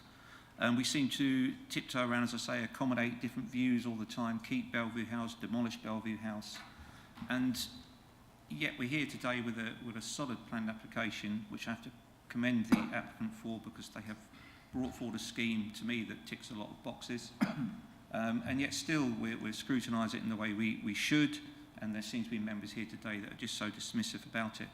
It does bring a huge benefit to Sudbury with the increased retirement living ability for the centre of the town. There's been a huge amount of conversation about parking. As I said, or tried to say earlier, if you're going to look to buy one of these accommodations, one of these units, you know what you're buying. You don't live in the town centre with one or two motor vehicles. You tend to live in a town centre because you want to get about by foot or by possibly a disabled mobility vehicle as well. But people who buy these know what they're buying, and yet we're still arguing about car parking spaces because we believe that people are going to move in with 2 cars, 3 cars. But I just don't buy that argument at all. There is an economic benefit to this because you're bringing people into the centre of a town. We have a great network. We have a railway station, bus station, good links to Colchester, Ipswich, Bury, and Braintree as well, going across the border. It's a very sustainable site, and as I say, I just find the negativity about it is because there seems to be a small opinion that the park needs to be opened up, in which case, Councillor Lindsay, you lose your wall that you so favour.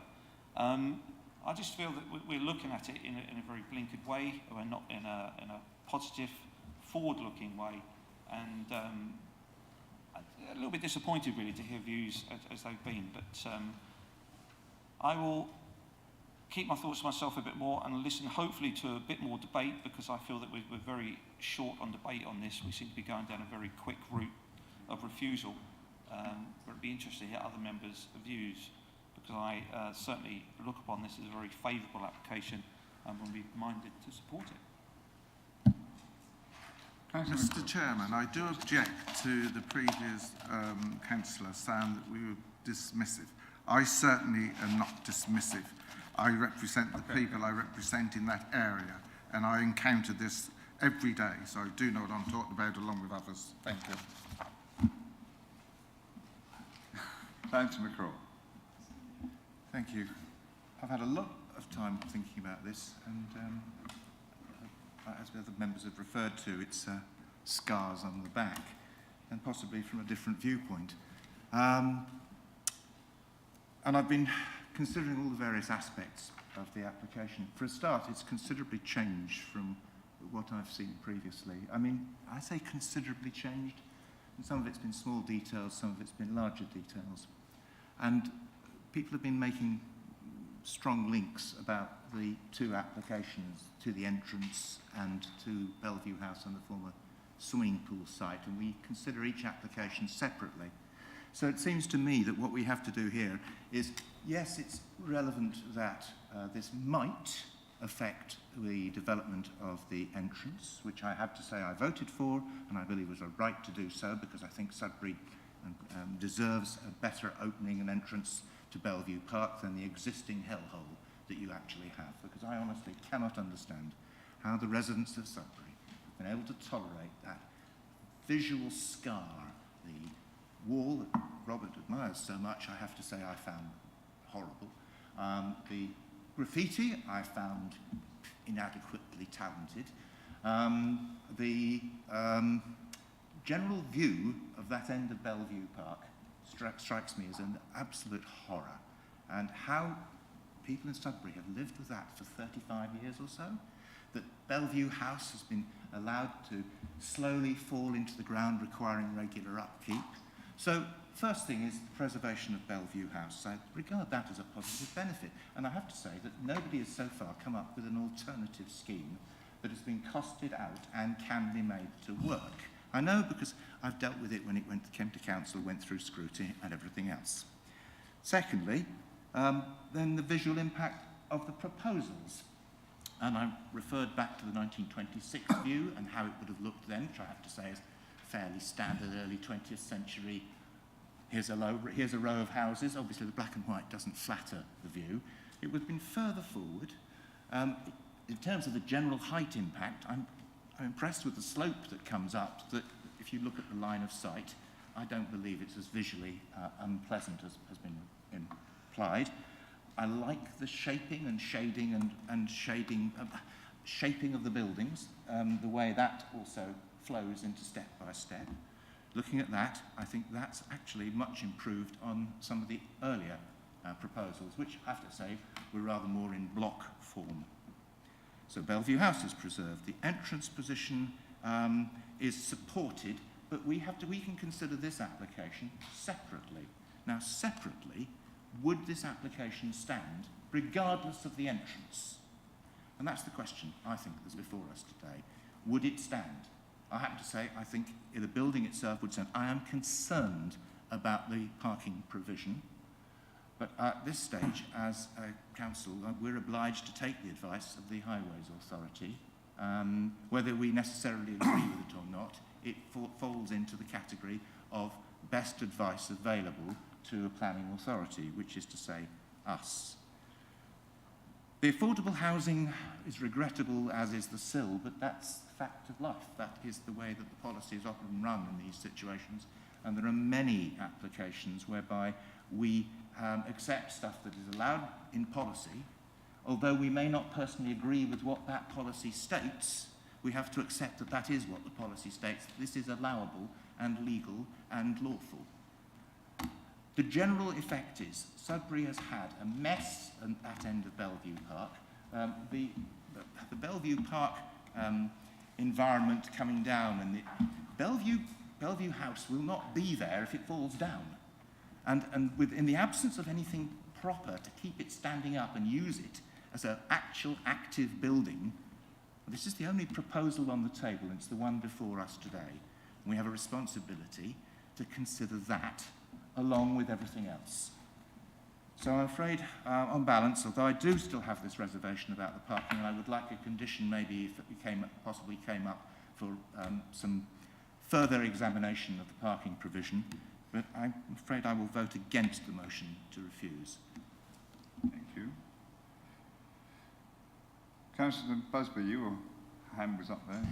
Okay, it's the option that we have on the table. It's not the only option that was presented, and the future of Bellevue House is not dependent upon this going forward.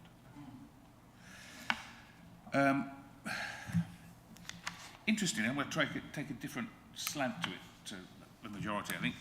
If you looked at the documents that were on the website, one of them was the Basingstoke planning appeal, where Basingstoke Council, the members I presume, refused a Churchill application which went to appeal.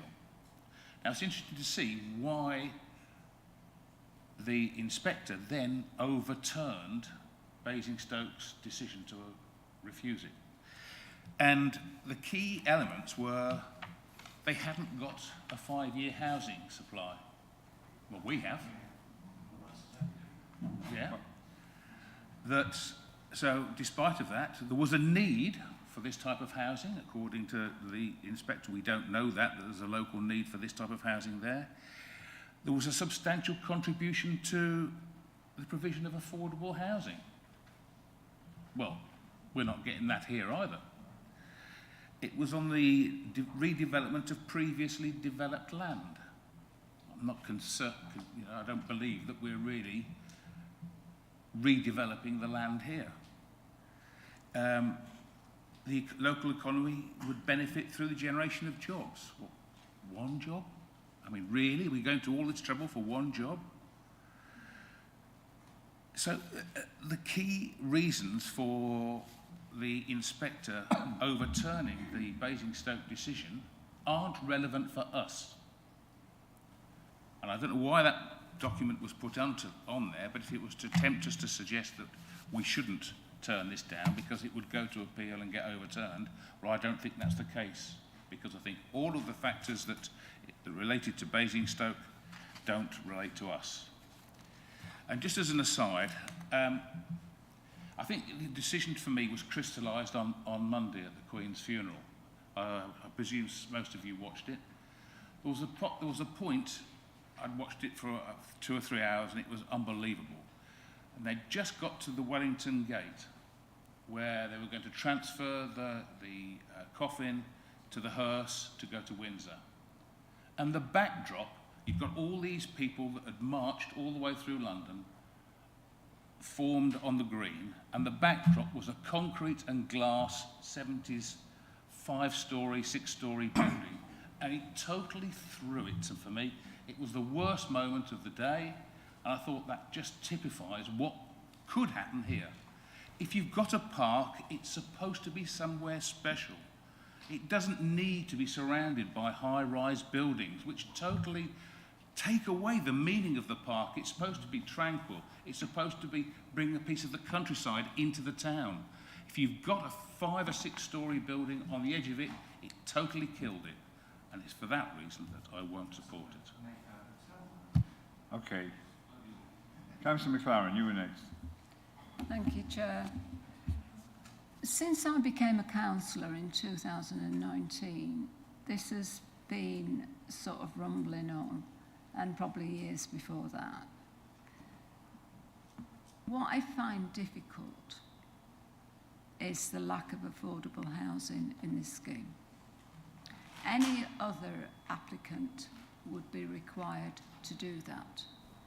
And here we have contention between the town council and the district council.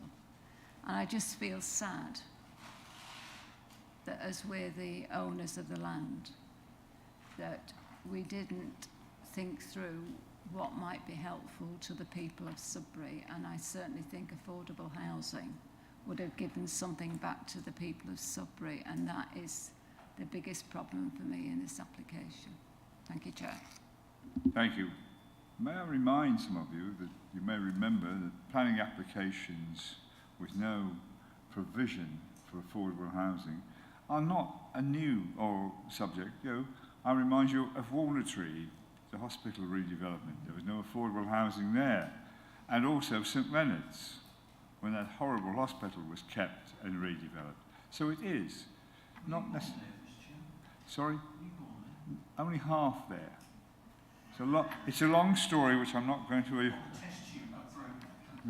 No, it was something else. Long time ago. Most of my brothers were born there, and it's the sort of situation where we're going round and round and round in circles, and we are forgetting that some of the things that have happened before. But never mind. Councillor Osborne, you were next in line. Thank you, Mr. Chairman. First of all, can I just thank our planning officer, Vince, for an excellent presentation. Regardless of what others might think, I really appreciated all the effort that he put into this, not just this one, but the previous one as well, that he did. I completely concur with Councillor Holt and Councillor McCraw on his comments on this. I have not lived all my life in Sudbury, but one of the problems that I've always faced, and that of anybody that's on the council at Sudbury, is the lack of getting things done for the benefit of Sudbury. This is a benefit, and it all says it from paras 919 down to 922. And quite candid with you, I think we've got to get something done. You can't keep refusing applications on every single time. And I might just like to make the comment that you've got a minority and you've got a majority in Sudbury, and it's not always the majority that actually gets the say. So as far as I'm concerned, I'm not going to support a refusal on this. Thank you. Thank you, Mr. Chairman. Councillor Hinton. Your turn? You don't, thank you. You don't wish to? Okay, fine. Councillor Owen?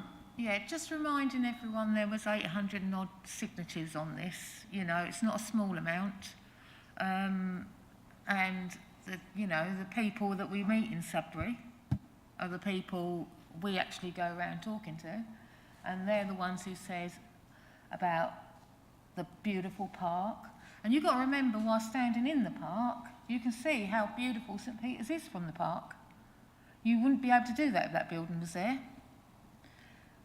And when you stand up by St Peter's, all you'll see is Churchill. Buildings there. So, you know, you've just got to see what the people of Sudbury want to see as well. Councillor Holt? Yeah, just come back to Councillor Owen there. I'm not quite sure that comment that you wouldn't see St Peter's if Churchill development was built is actually true. From all the pictures and diagrams we've seen, the park entrance will be a clear view up to St Peter's. So I'm not sure that's true. The 800, if you can just let me finish, please, if you wouldn't mind, Councillor. Thank you very much indeed. If you have some manners, thank you.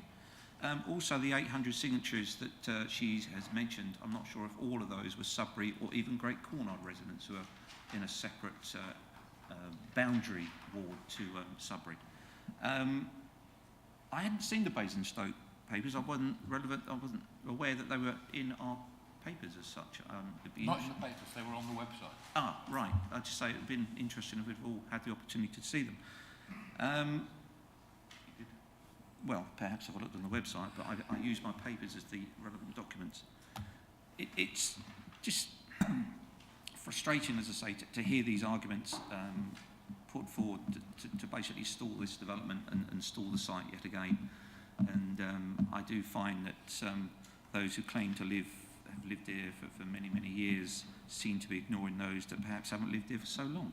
It's not all about the old views that count. It's about new views and new approaches to evolving Sudbury and developing it into something we can all be proud of, all of us, that is, can be proud of in the coming years.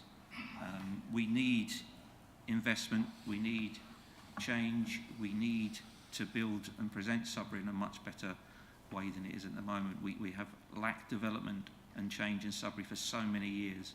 It's something that Babergh should really be ashamed of, to be honest, because it's lacked investment, and also from the county council as well. And our county councillors may take note of that they seem to be able to not get investment in Sudbury. So I do feel that we need to look at the much broader picture here. Councillor Owen, you were... Yeah. Just going to suggest that when you think about it, this was Babergh owned. So Babergh owned the house. Babergh's the one who let this go the way it's gone. Babergh owned the old swimming pool site. They could have done something a lot of years ago. It's not Sudbury Town, it's Babergh. And everything's Babergh owned. And you know that, Michael. You know Babergh owned that. I'm sorry, Alison, I think you know better than that as well, to make that sort of statement. Let's not make it personal. It's another point to make, Councillor. I want a point of clarification. I believe Councillor Owen said from the park. She didn't say from in front of the new entrance. She said the view from the park. That's when you're inside it and you stand looking. But then those who don't live locally wouldn't know that. But as for county councillors, you heard the Sudbury County Councillor, as well as myself, who have objected to these and highway issues and parking issues, and the list could go on. So we are on the ball, we are listening to the public, and I wish some of you others would listen more to them. Okay, thank you. Let's have no... No, we can't. Councillor Lindsay. Yeah, thank you, Chair. I just wanted to correct Councillor Holt, saying that there's no evidence that it will affect the views of the church. Page 54, 9.18. The third, this is the heritage team have come up with this.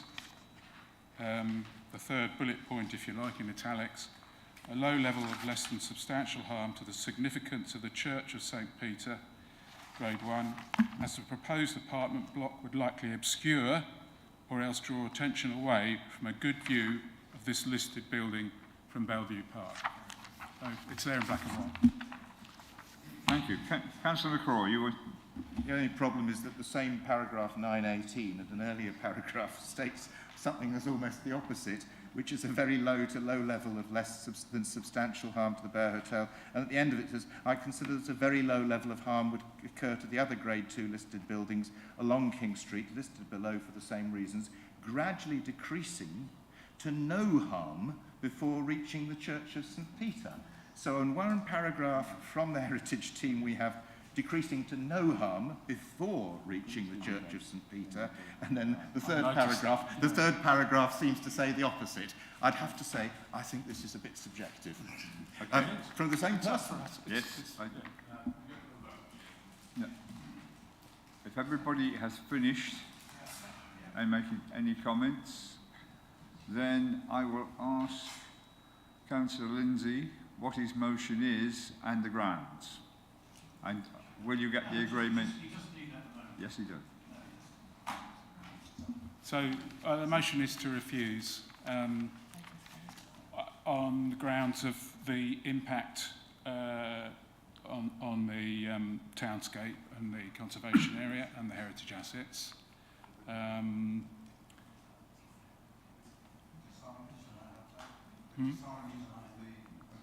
Well, to agree. Yeah, and the design of the building and the height. And also the, I mean, I'm not convinced about the open space argument. Sorry, no. The benefits of we have to show that there was benefits that outweigh the harm, even though it's less than substantial harm. It's still serious harm, it says. We have to show what those benefits are. I don't think the benefits outweigh the harm that is caused. The benefits to the local economy, one person employed, no affordable housing or SEAL. The older persons, it's only for older persons that can afford it. Okay. Yeah. Do you agree? You agree? I will get the Chief Planning Officer to read out your proposal. If you, in summary, perhaps. Good luck, Phil. I am required for him to do so before we take it to vote. Chairman, if I can just stop you there. If this is to be a reason for refusal, and I've heard what Councillor Lindsay has said, you need to identify the reason in more detail for me to take away that and act upon it, if it is to be that.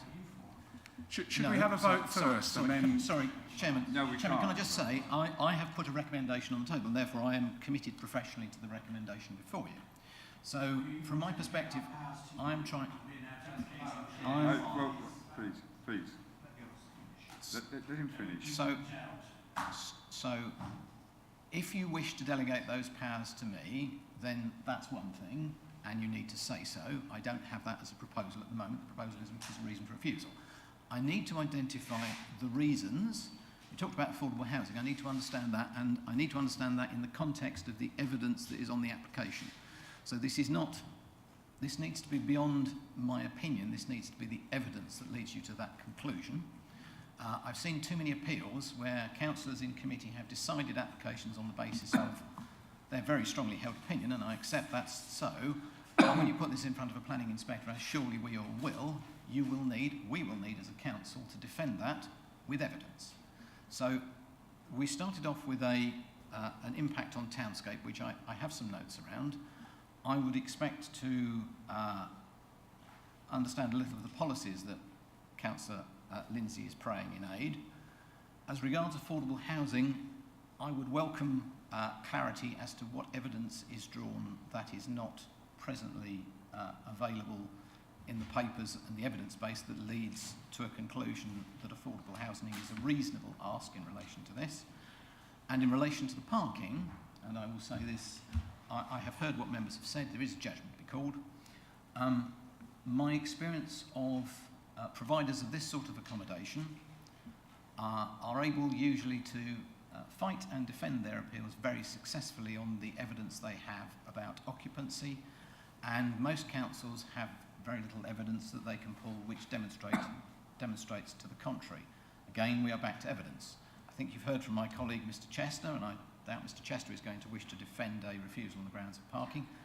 I've heard the debate, I've heard the discussion about that issue, but again, if officers are going to reasonably defend this as a refusal, they will need to be able to draw upon the evidence which leads to the conclusion, and not the opinion that there is not enough parking, because we have advised you on professional circumstances, and I am telling committee that I have seen in other cases enough situations where the evidence of providers of this sort of accommodation are able to demonstrate balance of probability that their parking provision is reasonable. You seem to be putting cart before the horse here, Chair, because clearly if this motion fails, then we wouldn't have to go through this palaver.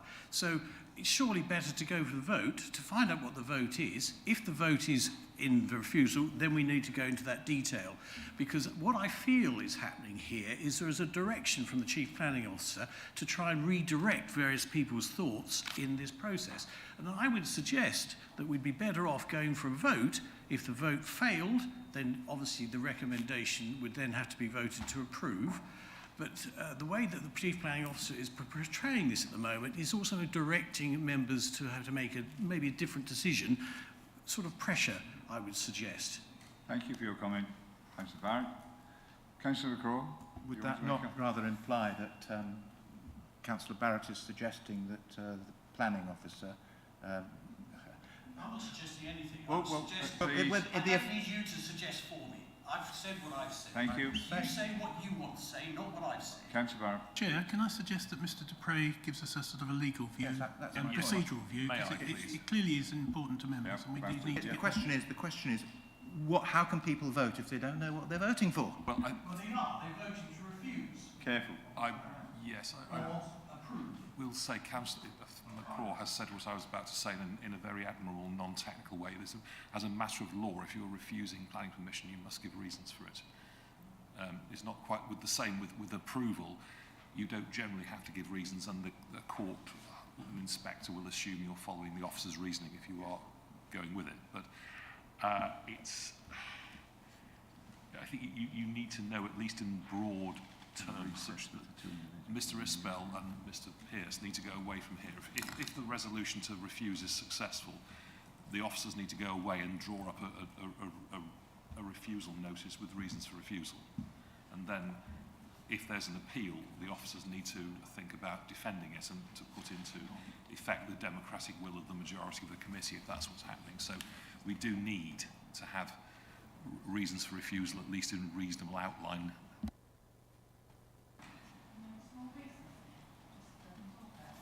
One moment. You wanted the question of the legal officer?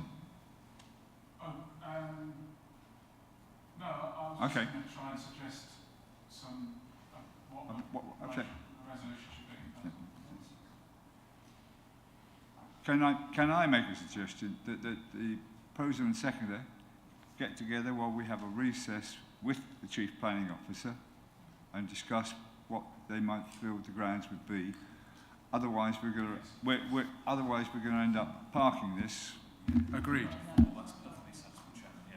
So I would suggest the proposer and the seconder have a moment with the Chief Planning Officer while the rest of us have a break.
Everyone back? Welcome back, everyone. Who's going to make the comment? Asked the Chief Planning Officer to read out what we've come up with. Okay. Hopefully that will be supported by all members. Thank you. Chairman, if I may, so there are 2 reasons for refusal proposed together with a delegation to finalise a further reason. So I'll read this out in full. So the proposed retirement living building would be unduly dominant and its massing, scale and location would unacceptably impact upon the heritage character and setting of Grade 2 listed buildings and undesignated heritage assets within King Street and the Grade 1 Church of St Peter, causing less than substantial harm to those assets to the detriment of future generations. The proposed retirement living building would moreover cause less than substantial harm to the character and appearance of Sudbury Conservation Area by reasons of its scale, massing and location. On that basis, the application will be contrary to NPPF paragraph 202, saved local plan policies CN01, CN06, CN08 and core strategy policy CS15. So that's the first reason for refusal, Chairman.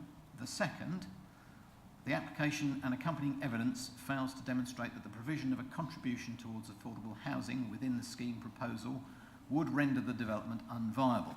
The absence of such case-specific evidence and viability information precludes the Council from assessing whether policy CS19 of the Babergh core strategy has been satisfied, and it is not considered appropriate to rely upon the general evidence information relating to a development plan which is still being examined.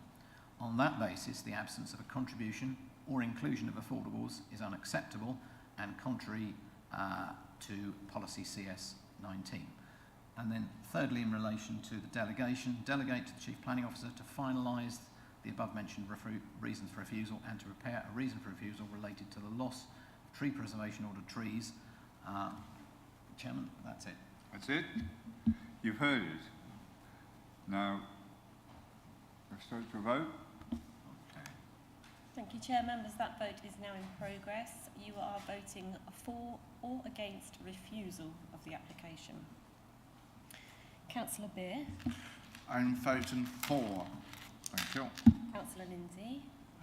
Thank you. Knock me out as well. They're all off now.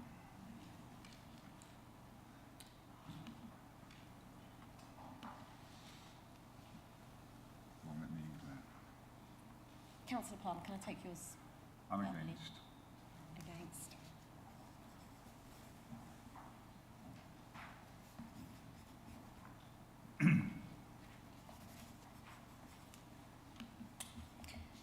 Thank you, members. That is 6 votes for refusal and 5 votes against.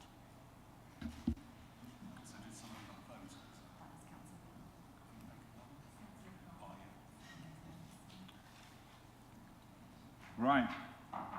That's the decision.